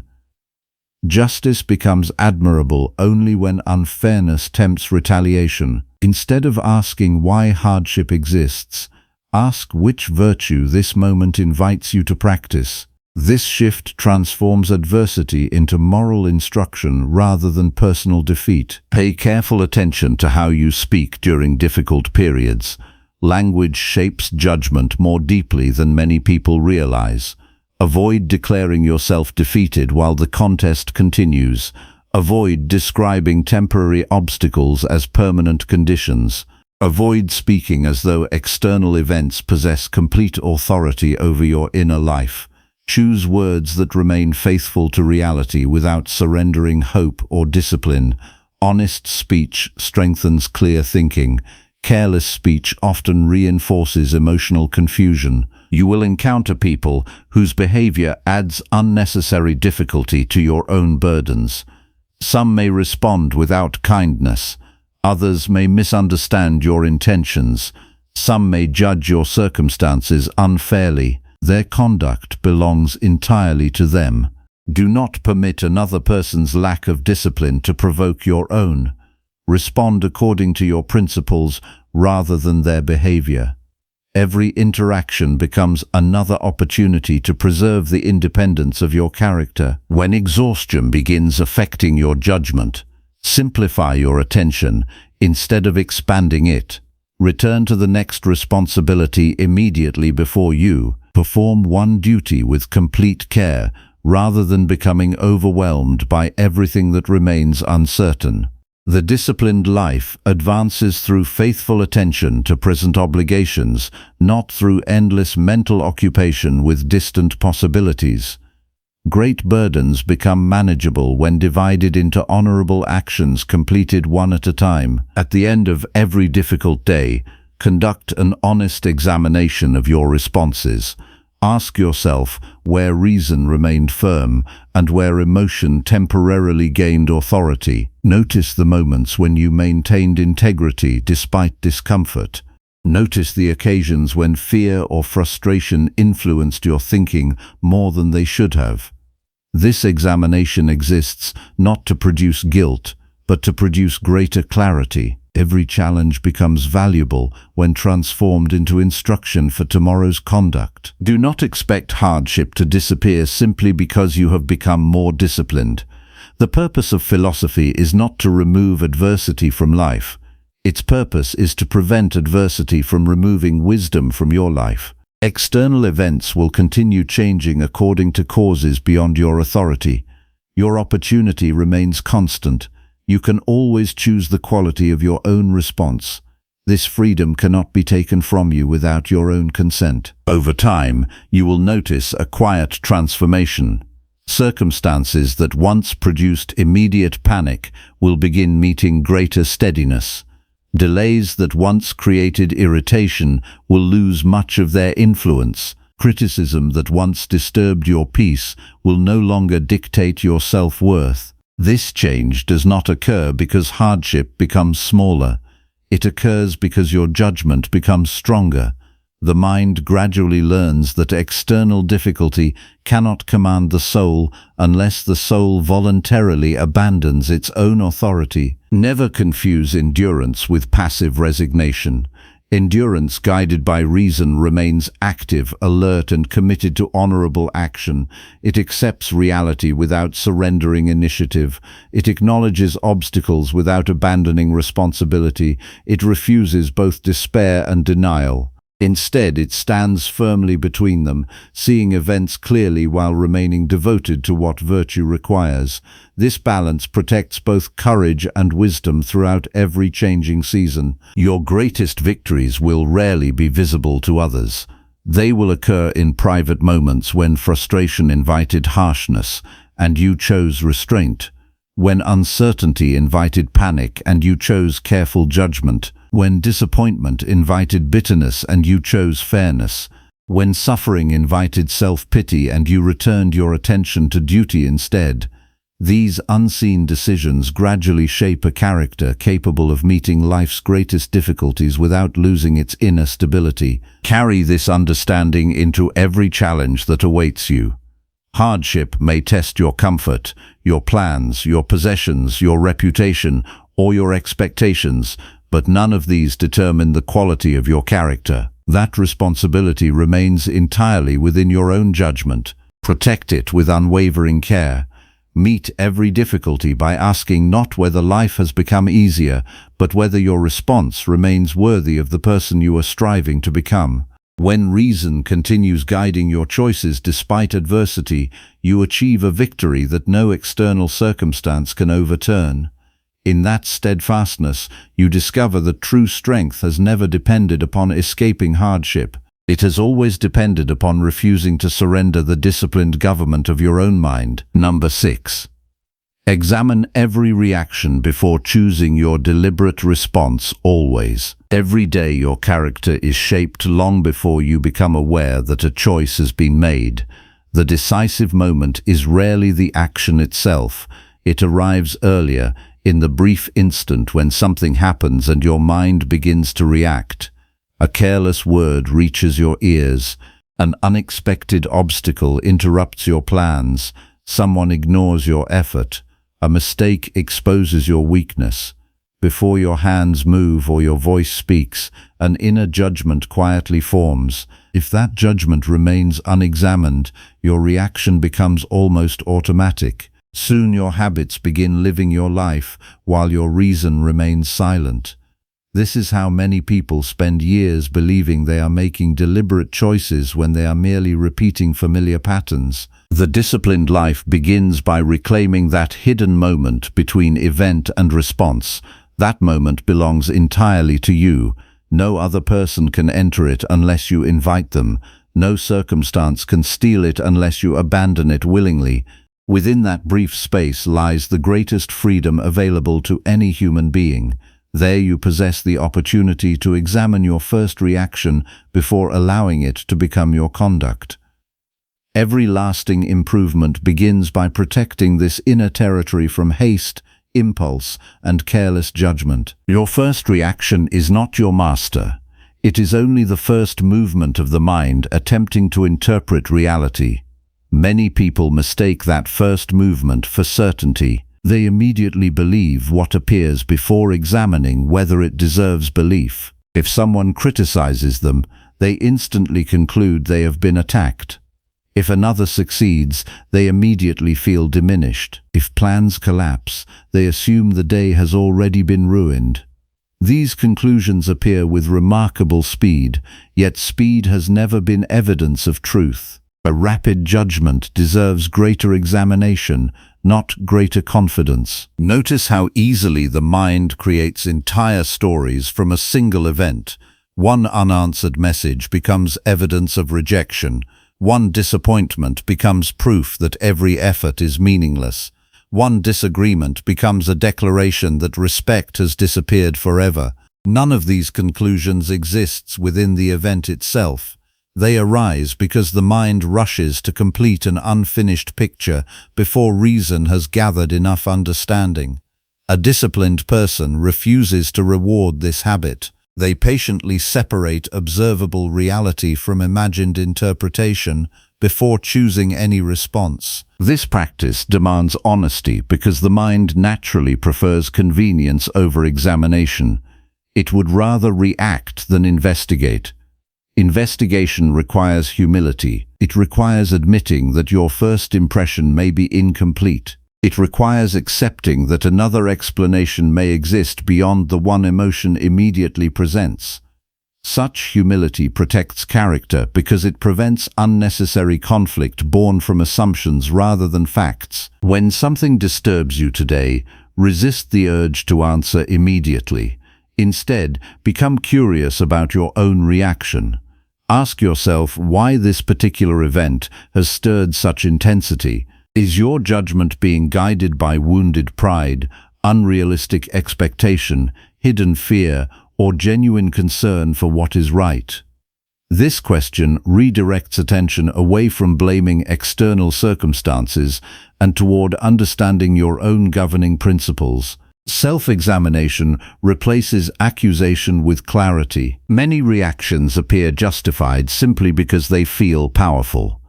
Anger often presents itself as courage. Anxiety frequently disguises itself as careful preparation. Jealousy claims to be fairness. Defensiveness pretends to protect dignity.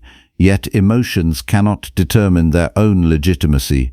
They must appear before the court of reason like every other impression. Feeling something intensely does not prove that the feeling deserves authority over your conduct. The disciplined mind grants authority only after careful examination. Each morning, prepare yourself for encounters that will challenge your reactions rather than merely your patience. Expect interruptions to your plans. Expect people to misunderstand your intentions. Expect inconvenience to arrive without warning. Expect moments when your preferences will not be fulfilled. By anticipating these realities, you remove much of their power to surprise you. Surprise often strengthens impulsive reactions because the mind believes life has violated an agreement that never truly existed. Preparation quietly dissolves that illusion. As the day unfolds, treat every emotional disturbance as an opportunity for philosophical practice rather than personal frustration. Someone may interrupt your work. Instead of immediately resenting the interruption, examine whether resentment improves either your character or the situation. Another person may speak without kindness. Before answering, ask whether responding from irritation serves justice or merely satisfies wounded emotion. Every delay becomes another invitation to strengthen deliberate judgment instead of automatic reaction. The quality of your life depends less upon what happens than upon the interpretations you repeatedly approve. Every accepted judgment slowly becomes part of your character. If you continually interpret inconvenience as injustice, bitterness gradually becomes familiar. If you repeatedly interpret criticism as humiliation, fear of correction begins controlling your decisions. If you regularly interpret difficulty as opportunity for discipline, resilience quietly becomes your ordinary condition. Character grows from repeated interpretations long before it becomes visible in outward behavior. Practice slowing your speech whenever strong emotions appear. Words often reveal whether reason or impulse currently governs the mind. A hurried reply frequently serves emotion more than truth. Silence, when chosen deliberately, provides reason enough time to recover its proper authority. This does not mean avoiding necessary conversations. It means ensuring that your words emerge from thoughtful judgment rather than temporary agitation. Speech guided by examination strengthens relationships because it seeks understanding before victory. Your reactions toward other people deserve especially careful attention because they shape both your own character and the atmosphere you create around you. Another person's impatience should never become permission for your own. Another person's dishonesty does not excuse abandoning truth. Another person's lack of moderation cannot justify excess within yourself. If your conduct changes according to the behavior of others, then your principles no longer govern your life. External personalities have quietly become your masters. A valuable daily exercise is to examine your expectations before examining the actions of others. Many reactions originate not from genuine wrongdoing, but from silent expectations that reality never promised to satisfy. You expected uninterrupted convenience. You expected constant agreement. You expected immediate success. You expected appreciation for every effort. When these expectations remain hidden, disappointment appears mysterious. Once exposed, many reactions lose much of their force because you recognize that the source of disturbance was not reality itself, but your own untested assumptions. The discipline of deliberate response also requires accepting uncertainty without demanding immediate emotional resolution. Not every situation must be judged instantly. Sometimes wisdom requires allowing time to reveal facts that hurried reactions would have overlooked. The impatient mind insists upon immediate conclusions because uncertainty feels uncomfortable. The disciplined mind accepts temporary uncertainty as the necessary cost of accurate judgment. Better to suspend opinion briefly than to defend an error confidently. Throughout the day, repeatedly ask yourself whether your present reaction strengthens or weakens the person you wish to become. This question changes the direction of attention. Instead of asking whether another person deserves your frustration, you begin asking whether frustration deserves residence within your own character. Instead of asking whether circumstances are fair, you begin asking whether your response remains honorable. This shift quietly returns authority to the one place where genuine freedom exists, your own choices. Do not overlook the influence of small reactions. Character is not transformed only during extraordinary events. It develops through ordinary moments repeated countless times. The way you respond to waiting in a line, receiving correction, facing inconvenience, or adjusting to unexpected change gradually becomes your permanent disposition. The habits formed during seemingly insignificant moments prepare you for greater challenges that may arrive later. A person who cannot govern small reactions will struggle greatly when confronted with larger trials. Each evening, conduct a careful review of the day's responses rather than merely its accomplishments. Recall situations that disturbed your peace. Ask yourself, what judgment preceded each reaction? Did you assume too much before understanding enough? Did pride seek protection where humility would have served better? Did impatience outrun wisdom? Did fear persuade you to exaggerate future difficulties? Examine these moments without excuses and without harshness. Honest reflection transforms experience into instruction. Whenever you discover an unworthy reaction, do not become discouraged. Correction begins with recognition. A mistake honestly examined becomes a teacher. A mistake defended becomes a permanent habit. The disciplined person values truth about themselves more than comfort. They would rather uncover hidden weakness today than allow it to govern tomorrow's decisions. Every sincere examination strengthens future judgment because awareness gradually replaces unconscious repetition. There will be occasions when your efforts seem unsuccessful. Old habits may return unexpectedly. Familiar emotions may appear stronger than anticipated. Continue practicing without frustration. Lasting self-government develops through repeated acts of conscious choice rather than dramatic transformation. Every time you pause before reacting, even if only briefly, you strengthen the governing power of reason. Every thoughtful response weakens the authority of impulse. Progress often advances quietly long before it becomes obvious. Remember that your reaction belongs entirely within your own responsibility. You cannot choose every circumstance that arrives, but you always possess the opportunity to examine the meaning you assign to it. This responsibility is demanding because it removes the comfort of blaming external conditions for internal disorder. Yet it is also deeply liberating because it places your greatest source of strength where fortune cannot reach. As long as your judgment remains your own, no event possesses absolute authority over your character. Carry this discipline into every conversation, every disappointment, every success, and every ordinary moment that follows. Let no reaction become action until reason has carefully examined it. Allow no passing emotion to claim permanent authority over your conduct. Return again and again to the quiet practice of observing before deciding, understanding before speaking, and judging before acting. Over time, your responses will cease to be driven by habit and will instead become faithful expressions of wisdom, justice, moderation, and courage. In that steady practice, you will discover a freedom that no changing circumstance can ever remove, because it is built not upon controlling the world around you, but upon governing the judgments that arise within you. Number 7. Practice daily restraint until virtue becomes your natural habit. No one becomes honorable by accident. Virtue does not suddenly appear after a single moment of inspiration, nor does a disciplined life emerge from good intentions alone. Character is formed through repeated choices that often seem too small to matter.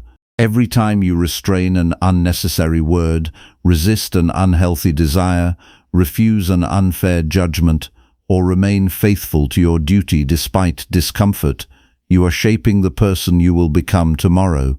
The world often celebrates dramatic achievements, yet the greatest victory is usually invisible.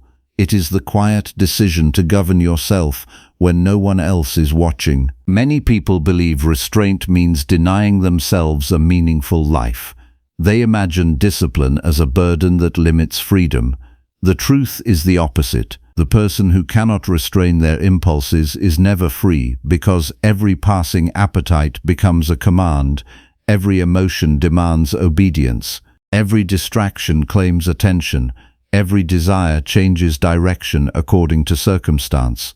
Such a life appears unrestricted, yet it is ruled entirely by forces that shift from one moment to the next. Freedom begins only when reason becomes stronger than impulse. Look honestly at your ordinary routines. They reveal far more about your character than your greatest ambitions. The way you speak when irritated, the way you respond when tired, the choices you make when comfort competes with responsibility, and the thoughts you entertain when no one can hear them all reveal the habits quietly directing your life. These habits were not formed in a single day. They were built through countless repeated actions that eventually became automatic. The encouraging truth is that what repetition has built, repetition can reshape. Every habit begins with a choice that is repeated often enough to become familiar. At first, restraint feels difficult because your old patterns continue asking for authority. The mind argues that one unnecessary complaint will not matter. It suggests that one careless decision deserves an exception. It insists that one moment of laziness cannot possibly shape an entire character. Yet every repeated action strengthens either discipline or weakness. There is no neutral choice. Every decision quietly teaches the mind what it should expect from itself tomorrow. The disciplined person understands that the goal is not merely avoiding wrongdoing. The deeper purpose is teaching the soul to delight in what is honorable. At the beginning, restraint often requires conscious effort because your desires still pull toward familiar comforts. Over time, however, repeated obedience to reason changes the direction of those desires. What once required determination gradually becomes natural. The struggle decreases because your character has been educated through faithful practice rather than temporary enthusiasm. Each morning, before the demands of the day begin competing for your attention, make a simple commitment to yourself. Decide that your first loyalty belongs to your own character rather than to your changing emotions. Remind yourself that you will encounter moments inviting impatience, pride, fear, comfort, and unnecessary desire. Accept in advance that these invitations will come. By expecting them, you weaken their ability to surprise you. A prepared mind meets temptation with awareness instead of confusion. Choose one area of restraint to practice with particular care throughout the day. Perhaps you will guard your speech more carefully than usual. Perhaps you will refuse unnecessary complaints regardless of inconvenience. Perhaps you will remain patient during delays. Perhaps you will resist seeking approval through exaggerated words or actions. Limiting your attention to one specific discipline allows your awareness to become sharper. Consistent improvement grows from focused effort rather than scattered intention. There will be moments when restraint feels like loss. You may remain silent when your pride wishes to defend itself. You may continue your duty while another person receives recognition. You may refuse immediate pleasure because it conflicts with your principles. In those moments, remind yourself what is actually being surrendered. You are not losing anything that contributes to genuine excellence. You are simply refusing to exchange lasting character for temporary satisfaction. What appears to be sacrifice is often the protection of something far more valuable. The greatest obstacles to restraint are rarely external temptations. More often they are hidden beliefs that have gone unquestioned for years. Perhaps you believe comfort should always come before effort. Perhaps you assume frustration deserves immediate expression. Perhaps you think your emotions accurately describe reality without requiring examination. These beliefs quietly shape your conduct until you challenge them with reason. The disciplined life requires not only controlling actions but also correcting the judgments that produce those actions. Whenever you feel resistance toward a worthy duty, pause before deciding. Ask yourself whether the resistance comes from reason or merely from preference. Duty often requires effort that preference wishes to avoid. If you obey preference every time it disagrees with responsibility, your character gradually becomes dependent upon convenience. The disciplined person performs what is right even when enthusiasm is absent, because they understand that virtue cannot depend upon changing feelings. Practice restraint during moments that seem too ordinary to deserve attention. Walk without rushing simply because impatience has become familiar. Listen completely before preparing your answer. Finish a necessary task before seeking entertainment. Eat with moderation rather than excess. Rest when rest serves recovery instead of avoidance. These actions appear small, yet they educate the soul through repetition. The person who governs these quiet moments develops a stability that remains dependable when greater challenges arrive. Be especially cautious whenever success begins strengthening your confidence. Achievement often creates a subtle temptation toward carelessness. You begin believing that previous discipline guarantees future discipline. Pride whispers that your habits no longer require attention. This is precisely when restraint becomes most necessary. Character is preserved through continual practice rather than past accomplishments. Yesterday's wisdom cannot replace today's vigilance. Do not compare your progress with the progress of another person. Such comparisons distract you from your own proper work. Someone else may appear more disciplined or less disciplined than you. Neither observation changes your responsibility. Your concern is the condition of your own judgments, your own choices, and your own habits.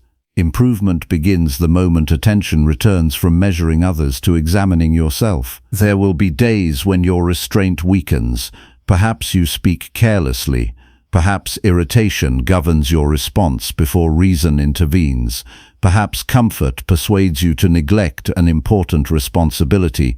When this happens, avoid two equally dangerous mistakes. Do not excuse the failure, and do not condemn yourself as though improvement has become impossible. Honest correction requires neither denial nor despair. Recognize the error, understand the judgment that produced it, and immediately begin practicing differently. Delay only strengthens the habit you wish to remove. A valuable exercise each afternoon is to pause briefly and ask whether your conduct has remained consistent with the commitments you made that morning. Have your actions reflected justice or convenience? Have your words served truth or pride? Has your attention remained directed toward what belongs to your own responsibility, or has it wandered into unnecessary concern over matters beyond your control? These questions quietly restore awareness before the remainder of the day passes without examination. Restraint also transforms relationships because it prevents your emotions from becoming another person's burden. Instead of speaking from irritation, you answer with patience. Instead of demanding agreement, you seek understanding.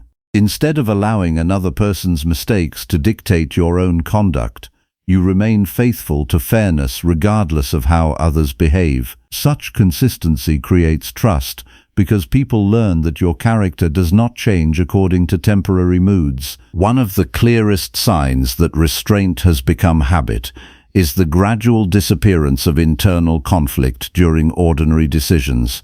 You no longer debate endlessly whether honesty is worthwhile. You no longer struggle constantly between duty and comfort. The mind begins choosing what is honorable with increasing steadiness because repeated discipline has reshaped its expectations. Virtue ceases to feel like an occasional achievement and becomes the ordinary direction of your life. Each evening, before sleep, conduct a thorough examination of your habits rather than your achievements. Ask where restraint remains strong and where old tendencies quietly returned. Notice which situations continue challenging your discipline. Identify the judgments that weakened your resolve. This review is one of the most valuable forms of training because it transforms every day into instruction. Tomorrow's wisdom is built from today's honest observations. Remember that lasting transformation rarely announces itself dramatically.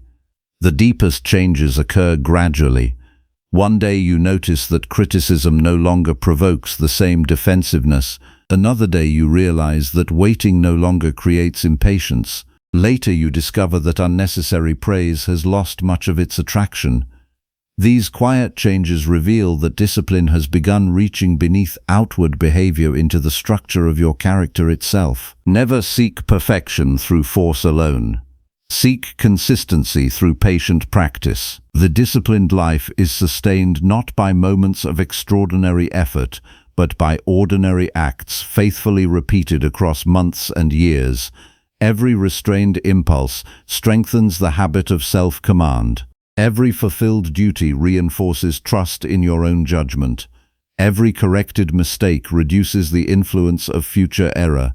Progress belongs to those who return to the work each day without demanding immediate mastery. Do not allow the opinions of others to determine whether your restraint is worthwhile.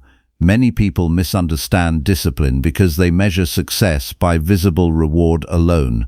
They cannot easily recognize the quiet victories taking place within a governed mind.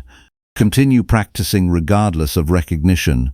Your purpose is not to impress observers, but to cultivate a character capable of remaining just, courageous, moderate, and wise under every condition fortune presents. The world constantly encourages excess, because excess appears exciting, while moderation often passes unnoticed.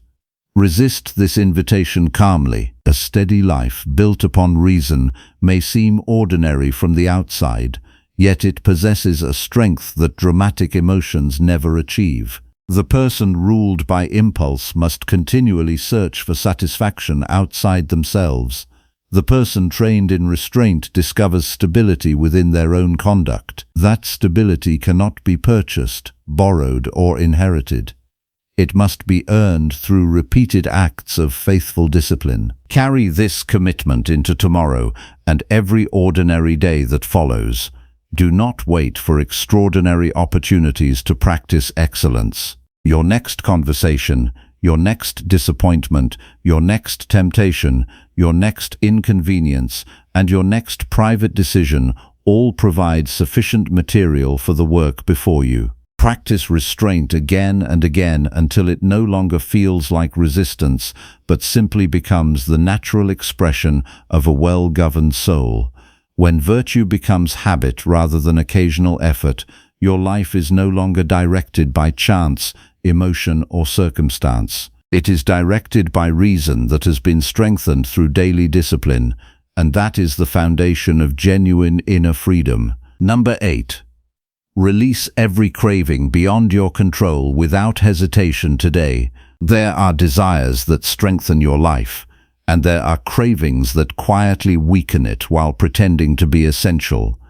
The mind rarely distinguishes between the two at first glance. It feels a pull, it imagines fulfillment, and it begins to treat that feeling as truth. Yet much of human suffering does not come from what is missing in life.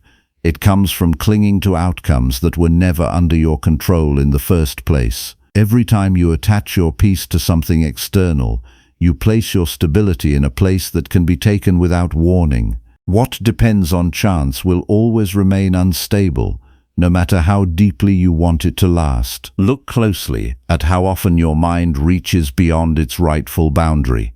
It desires approval from people who may never understand you. It desires outcomes that depend on countless factors outside your influence. It desires certainty in a world that never promised it. It desires comfort that cannot coexist with growth.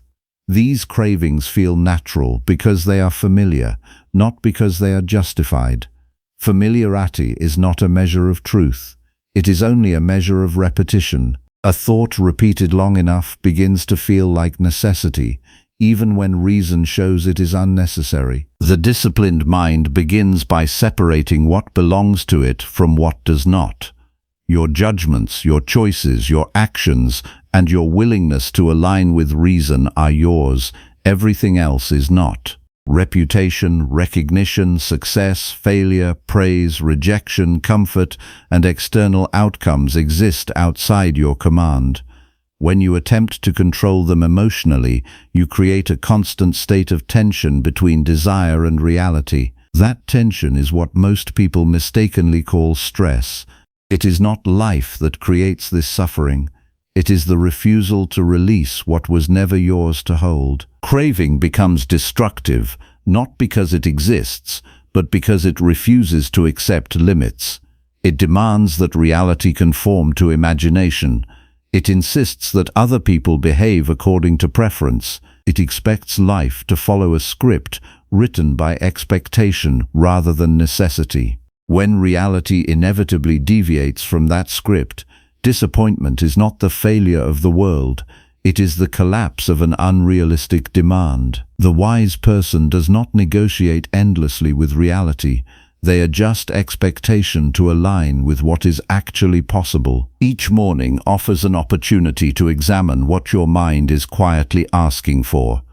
Before the day begins shaping your attention, observe your internal requests without judgment. Notice what outcomes you are hoping for that do not depend on your effort alone. Notice where your peace has been placed in uncertain conditions. Then remind yourself that anything beyond your control is not a foundation for stability. It is a source of instability disguised as hope. This recognition is not pessimism, it is clarity. When craving appears during the day, it often arrives with urgency. It insists that fulfillment must happen soon, otherwise something important will be lost. This urgency is an illusion created by imagination. The present moment contains only what is real, yet craving pulls attention toward imagined futures and feared losses. The disciplined mind interrupts this movement. It returns attention to what is currently within its authority. Action belongs to the present.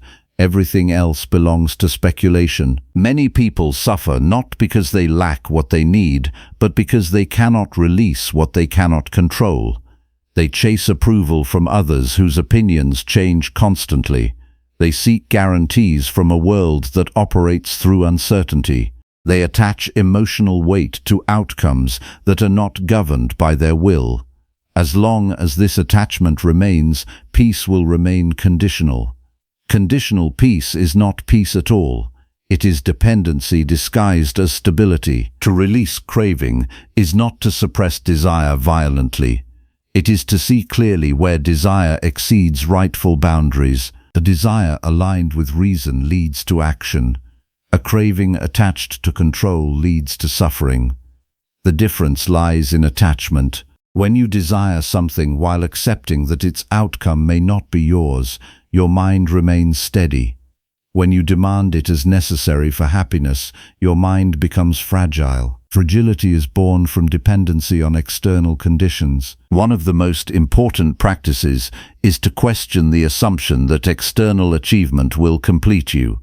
Many spend their lives believing that once a certain goal is reached, inner unrest will disappear. Yet even after achievement, new cravings immediately replace old ones. The mind does not become satisfied through acquisition. It becomes trained to seek endlessly. Without interruption, this cycle continues indefinitely. The only escape is not addition but release. Throughout the day, observe how often your attention moves toward what is absent instead of what is present. The mind constantly compares reality with imagined alternatives. This comparison creates dissatisfaction even when nothing is wrong. The disciplined person interrupts this habit by returning to the present fact of their situation. Not idealized, not feared, but actual. Peace begins where imagination stops dominating perception. When you notice yourself craving approval, pause and examine what you are truly seeking. Is it recognition of your effort, or is it control over another person's judgment? One is reasonable, the other is impossible. You cannot govern how others interpret you. You can only govern how faithfully you act according to reason. If your peace depends on external validation, it will rise and fall with opinions that you cannot stabilize. That is not strength. That is dependence. The same applies to fear of loss. Much of craving is simply fear disguised as attachment. Fear of losing comfort, fear of losing status, fear of losing security, fear of losing relationships. Yet everything external is naturally subject to change. To demand permanence from what is inherently temporary is to invite constant anxiety. Acceptance of impermanence does not weaken life. It strengthens it by removing unrealistic expectations that produce unnecessary suffering. Practice releasing small cravings deliberately during ordinary moments. Delay gratification without distress. Allow unfulfilled preferences to remain unfulfilled without internal resistance. Observe how quickly discomfort arises when desire is denied. Then observe how that discomfort fades when you stop feeding it with attention. Most cravings survive only through continuous mental reinforcement. When that reinforcement is withdrawn, their influence weakens naturally. At the same time, distinguish clearly between action and attachment. You are responsible for effort, not outcome. You can act with discipline, honesty, and courage, but you cannot guarantee results beyond your influence.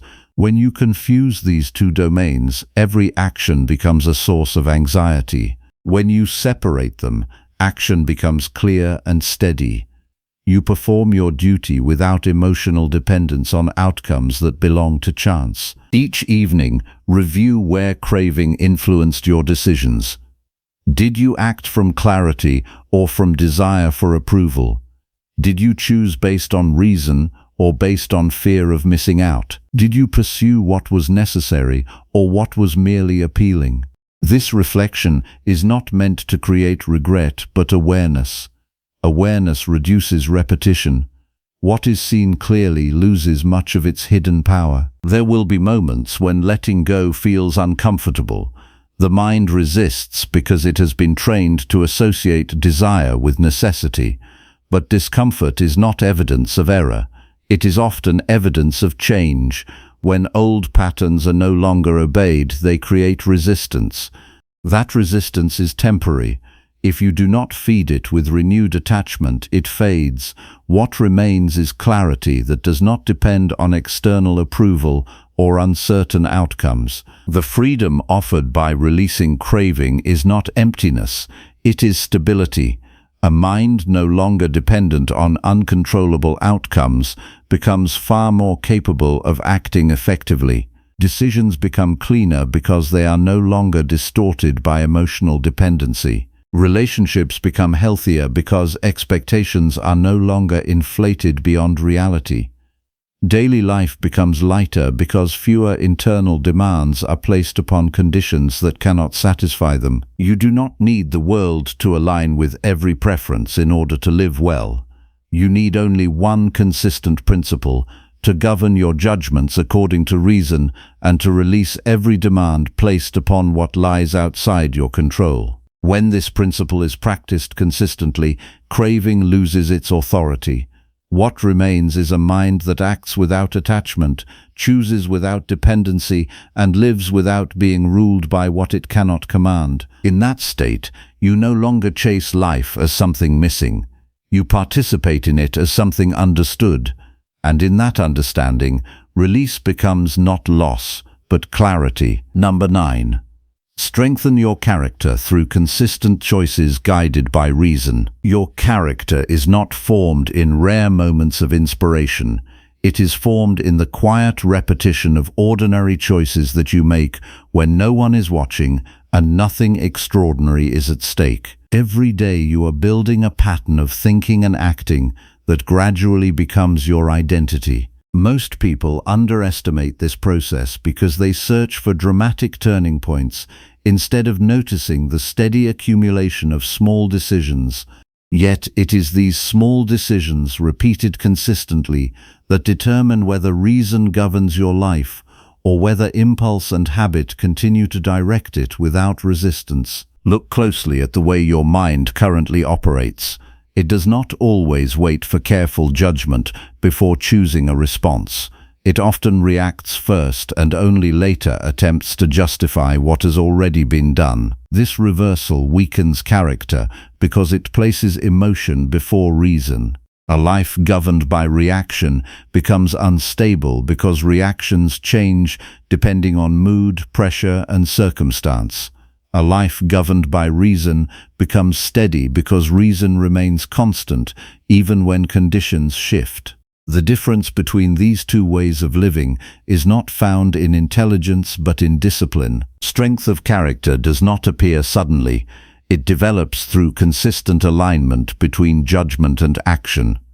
Every time you choose according to reason rather than convenience, you reinforce the structure of your inner life. Every time you ignore reason in favor of impulse, you weaken that structure.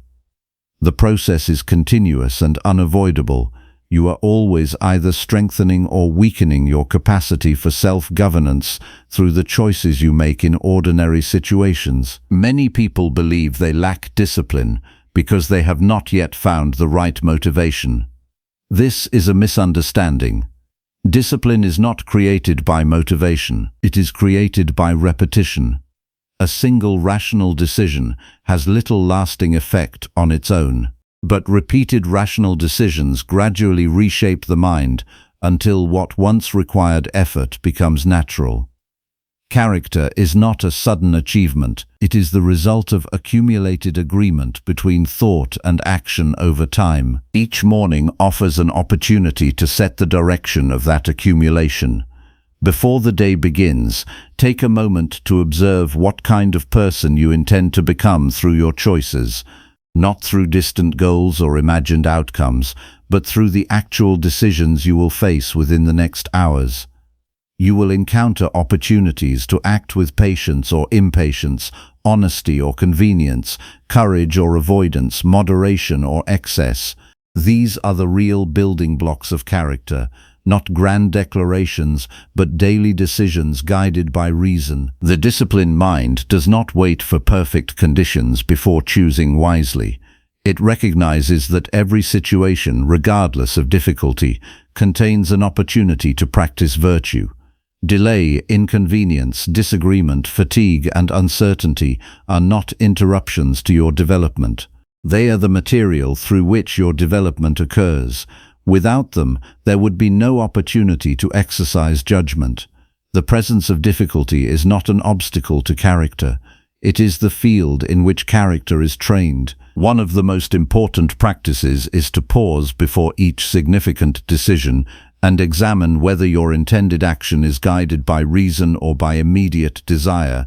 Desire often speaks first because it seeks quick satisfaction. Reason speaks more quietly because it seeks long-term stability. If you consistently follow the louder voice without examination, your life becomes shaped by short-term impulses.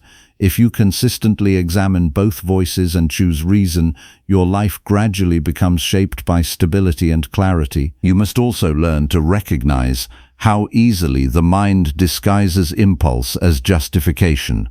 It does not always say, "I want this."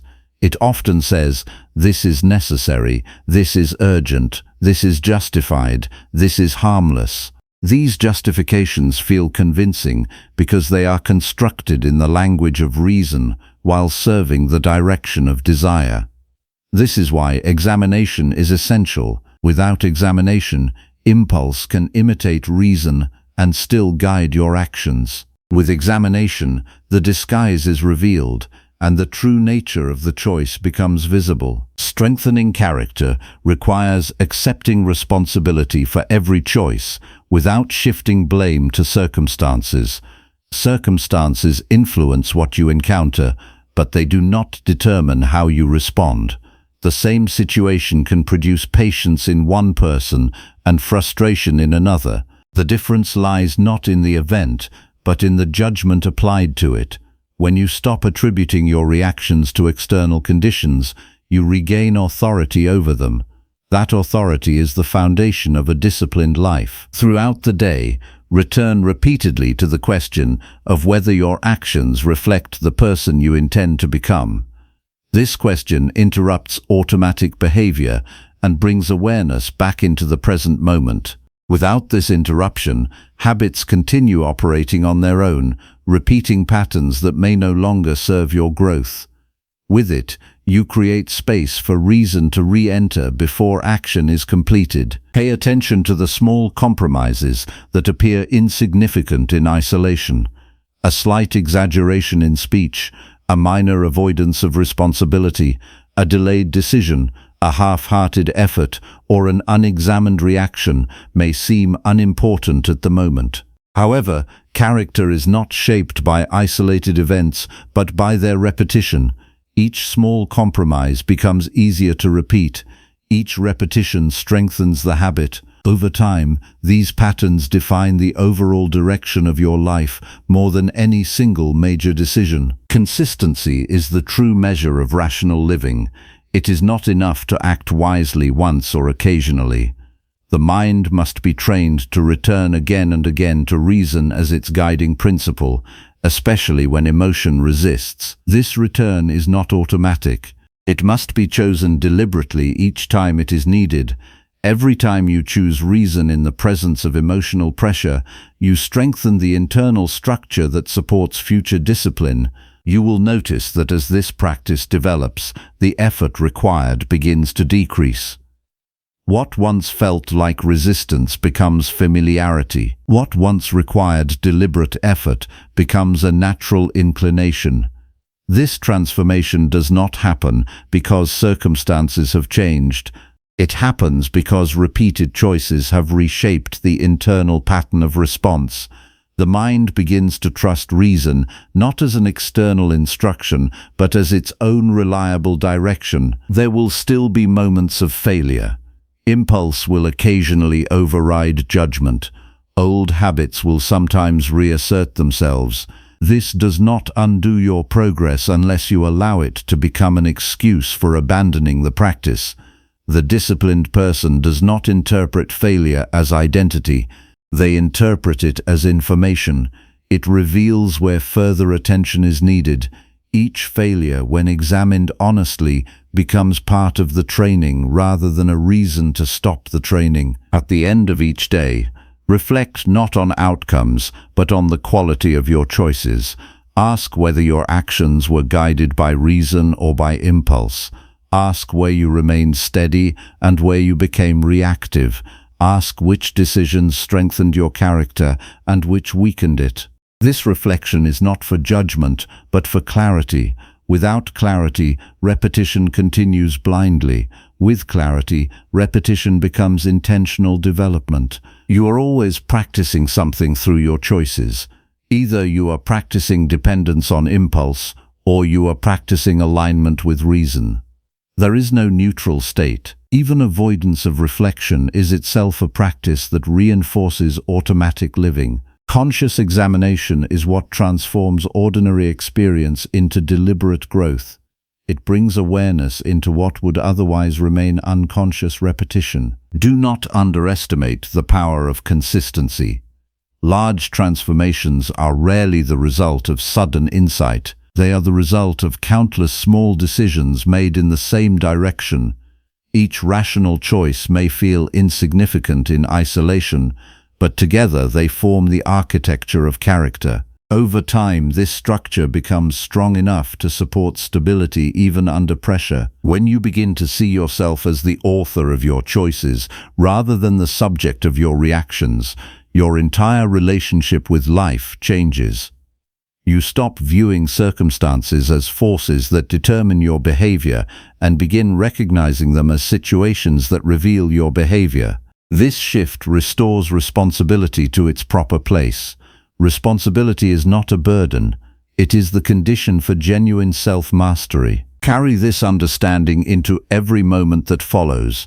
Let no decision pass without awareness. Let no reaction go unexamined. Let no habit remain unquestioned. Strengthen your character, not through occasional effort, but through consistent alignment with reason in all things that depend on your judgment. In doing so, you build a life that is not governed by accident or impulse, but by a steady inner order that remains stable regardless of external change. That stability is the true result of a mind trained through disciplined and consistent choice. Number 10. Live each day as your final opportunity for virtue. You move through life as if time were guaranteed to you, yet no moment has ever been promised beyond the one you are currently living. This assumption quietly weakens your judgment because it encourages delay in matters that require immediate clarity. You postpone honesty with yourself. You postpone discipline. You postpone difficult but necessary actions. You tell yourself there will always be another opportunity to correct what is wrong within you. In doing so, you allow the present moment to lose its seriousness. A mind that forgets the finality of each day becomes careless with how it uses it. Imagine if you truly understood that this day may be the only complete opportunity you are given to act with virtue. Not in a fearful sense, but in a clarifying sense. Such awareness would strip away unnecessary hesitation. It would expose how much time is spent on reactions that do not improve your character. It would reveal how often you surrender to impulse instead of reason. It would make every choice feel more deliberate because nothing would be assumed to repeat itself tomorrow. What you often treat as endlessly available would suddenly be recognized as immediately meaningful. Much of your suffering comes from living as if there is always more time to correct undisciplined thinking later. This belief allows automatic judgments to persist without challenge. You react to events without examining whether your reaction reflects truth or habit. You complain without asking whether complaint improves anything.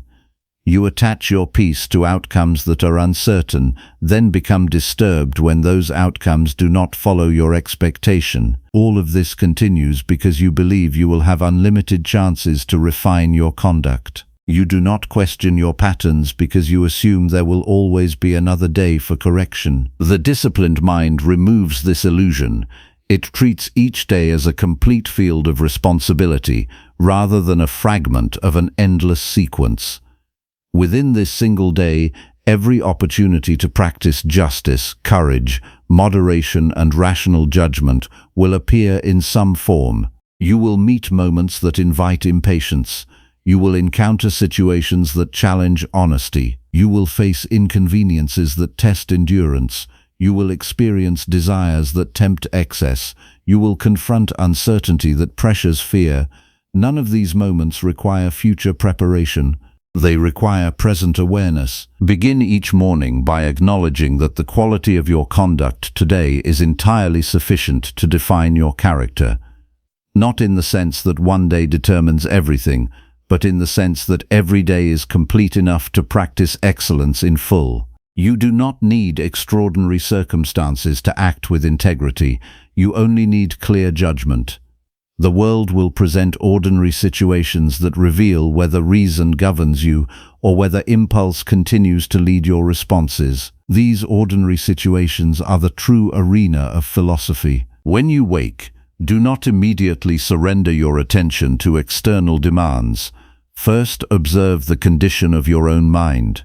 Notice the expectations forming before events unfold. Notice the subtle impatience already preparing reactions that have not yet been tested by reality. Notice the desire for comfort, recognition, or ease shaping your anticipations. Then remind yourself that none of these expectations has authority over what will actually occur. You are entering a day that has not been written by your preferences. It will unfold according to conditions beyond your control. Your task is not to predict it. Your task is to govern your response to it. Throughout the day, every situation becomes an opportunity to ask whether your response is guided by reason or by unconscious habit. A delayed task appears. Do you respond with frustration or with patience? A person speaks without consideration. Do you respond with irritation or with understanding? A desire arises unexpectedly. Do you examine it or immediately obey it? A challenge interrupts your plan. Do you resist reality or adjust your action with clarity? These questions are not theoretical. They are the structure of your actual lived experience. The mind often avoids this examination because it prefers immediacy over reflection. It reacts quickly so it does not have to confront itself. Yet, unexamined reactions become the foundation of repeated suffering. Every automatic response strengthens the pattern that produced it. If irritation is left unchallenged, it becomes easier to access. If impatience is repeatedly expressed, it becomes more natural. If judgment is constantly formed without inquiry, it becomes increasingly unreliable. Without interruption, habit replaces reasoning as the governing force of life. To live as though this day is your final opportunity for virtue is to refuse that replacement. It is to treat each reaction as significant because it contributes to the only thing truly within your control, the condition of your character. You do not control how long you live. You do not control how others behave. You do not control how circumstances unfold, but you do control whether your judgments remain aligned with reason or whether they are surrendered to impulse. This control is sufficient for a meaningful life. One of the most important practices is to pause before responding in emotionally charged moments and ask what kind of person your reaction is shaping you into, not what outcome it will produce, but what character it will reinforce. If anger leads your response, what does that strengthen within you? If fear directs your decision, what habit is being reinforced? If desire overrides reflection, what pattern is being established? These questions shift attention from external results to internal formation, where true responsibility resides. You will notice that many of the things that disturb you lose importance when viewed through this lens. A slight inconvenience no longer appears worthy of emotional disruption. A minor insult no longer justifies loss of composure. A temporary setback no longer feels like a violation of life's order. This is because the mind begins to understand that its real work is not to correct the world immediately, but to maintain its own rational clarity within whatever the world presents. As the day continues, remind yourself repeatedly that every moment is sufficient for the practice of virtue. You do not require ideal conditions to act justly. You do not require perfect understanding to act with moderation. You do not require certainty to act with courage. You only require the willingness to align your judgment with what is reasonable in the present situation. The opportunity for excellence is never absent. Only awareness of it is absent. When you catch yourself slipping into complaint, pause and examine what complaint is attempting to accomplish. It rarely changes anything external. Instead, it expresses resistance to reality. Yet, reality does not yield to resistance. It only changes when guided by appropriate action. Complaint therefore becomes a substitute for action that weakens the mind while leaving conditions unchanged. Replace complaint with inquiry. Ask what response is still available within your control that serves reason more effectively. At times, you will feel as though you have wasted part of the day through distraction or weak judgment. Do not allow this realization to turn into despair. The purpose of awareness is not punishment, it is correction. The moment you recognize misalignment between your conduct and your principles, you have already returned to the possibility of virtue. What matters is not how much time has passed, but whether your next action reflects clearer judgment than the previous one. As evening approaches, review the day not as a sequence of achievements or failures, but as a series of choices between reason and impulse. Where did you remain steady? Where did you react without reflection? Where did you align with what is just, moderate, and courageous? Where did you drift into unnecessary disturbance? This examination transforms the entire day into instruction. It reveals patterns that would otherwise remain invisible. You will begin to see that living as though each day is your final opportunity for virtue does not create anxiety. It creates precision. It removes unnecessary delay. It eliminates excuses that rely on imagined future opportunities. It brings seriousness to ordinary moments without making life heavy. It clarifies what truly matters and reduces the influence of what does not. It restores attention to the only domain where your power remains complete. Over time, this practice reshapes the structure of your mind. Reactions become slower, not from hesitation but from awareness. Judgments become clearer because they are examined before being accepted. Choices become steadier because they are guided by principle rather than impulse. The urgency of virtue does not produce pressure, it produces alignment. Life becomes less about escaping discomfort and more about maintaining integrity within whatever discomfort appears. Remember that no future version of you is guaranteed the opportunity to correct what you neglect today. The only place where virtue can be practiced is in the present moment that is continuously becoming the past. If you lose this moment to distraction, resentment, or unconscious reaction, it does not return in the same form. Another moment arrives, but not the same one.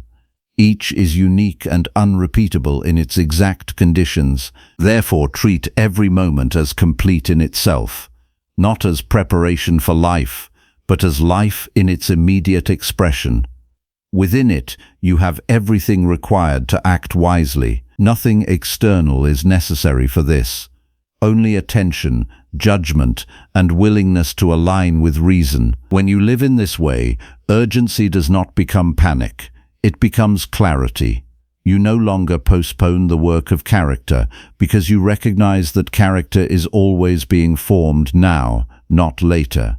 Each day becomes a full opportunity to practice the highest version of yourself through countless small decisions that no one else may notice, but that you will carry within you always. In that recognition, you no longer wait for a better time to become disciplined. You realize that this time is already sufficient, and in using it well, you fulfill the only true urgency that philosophy has ever demanded, the urgency to live according to reason while the opportunity is still present.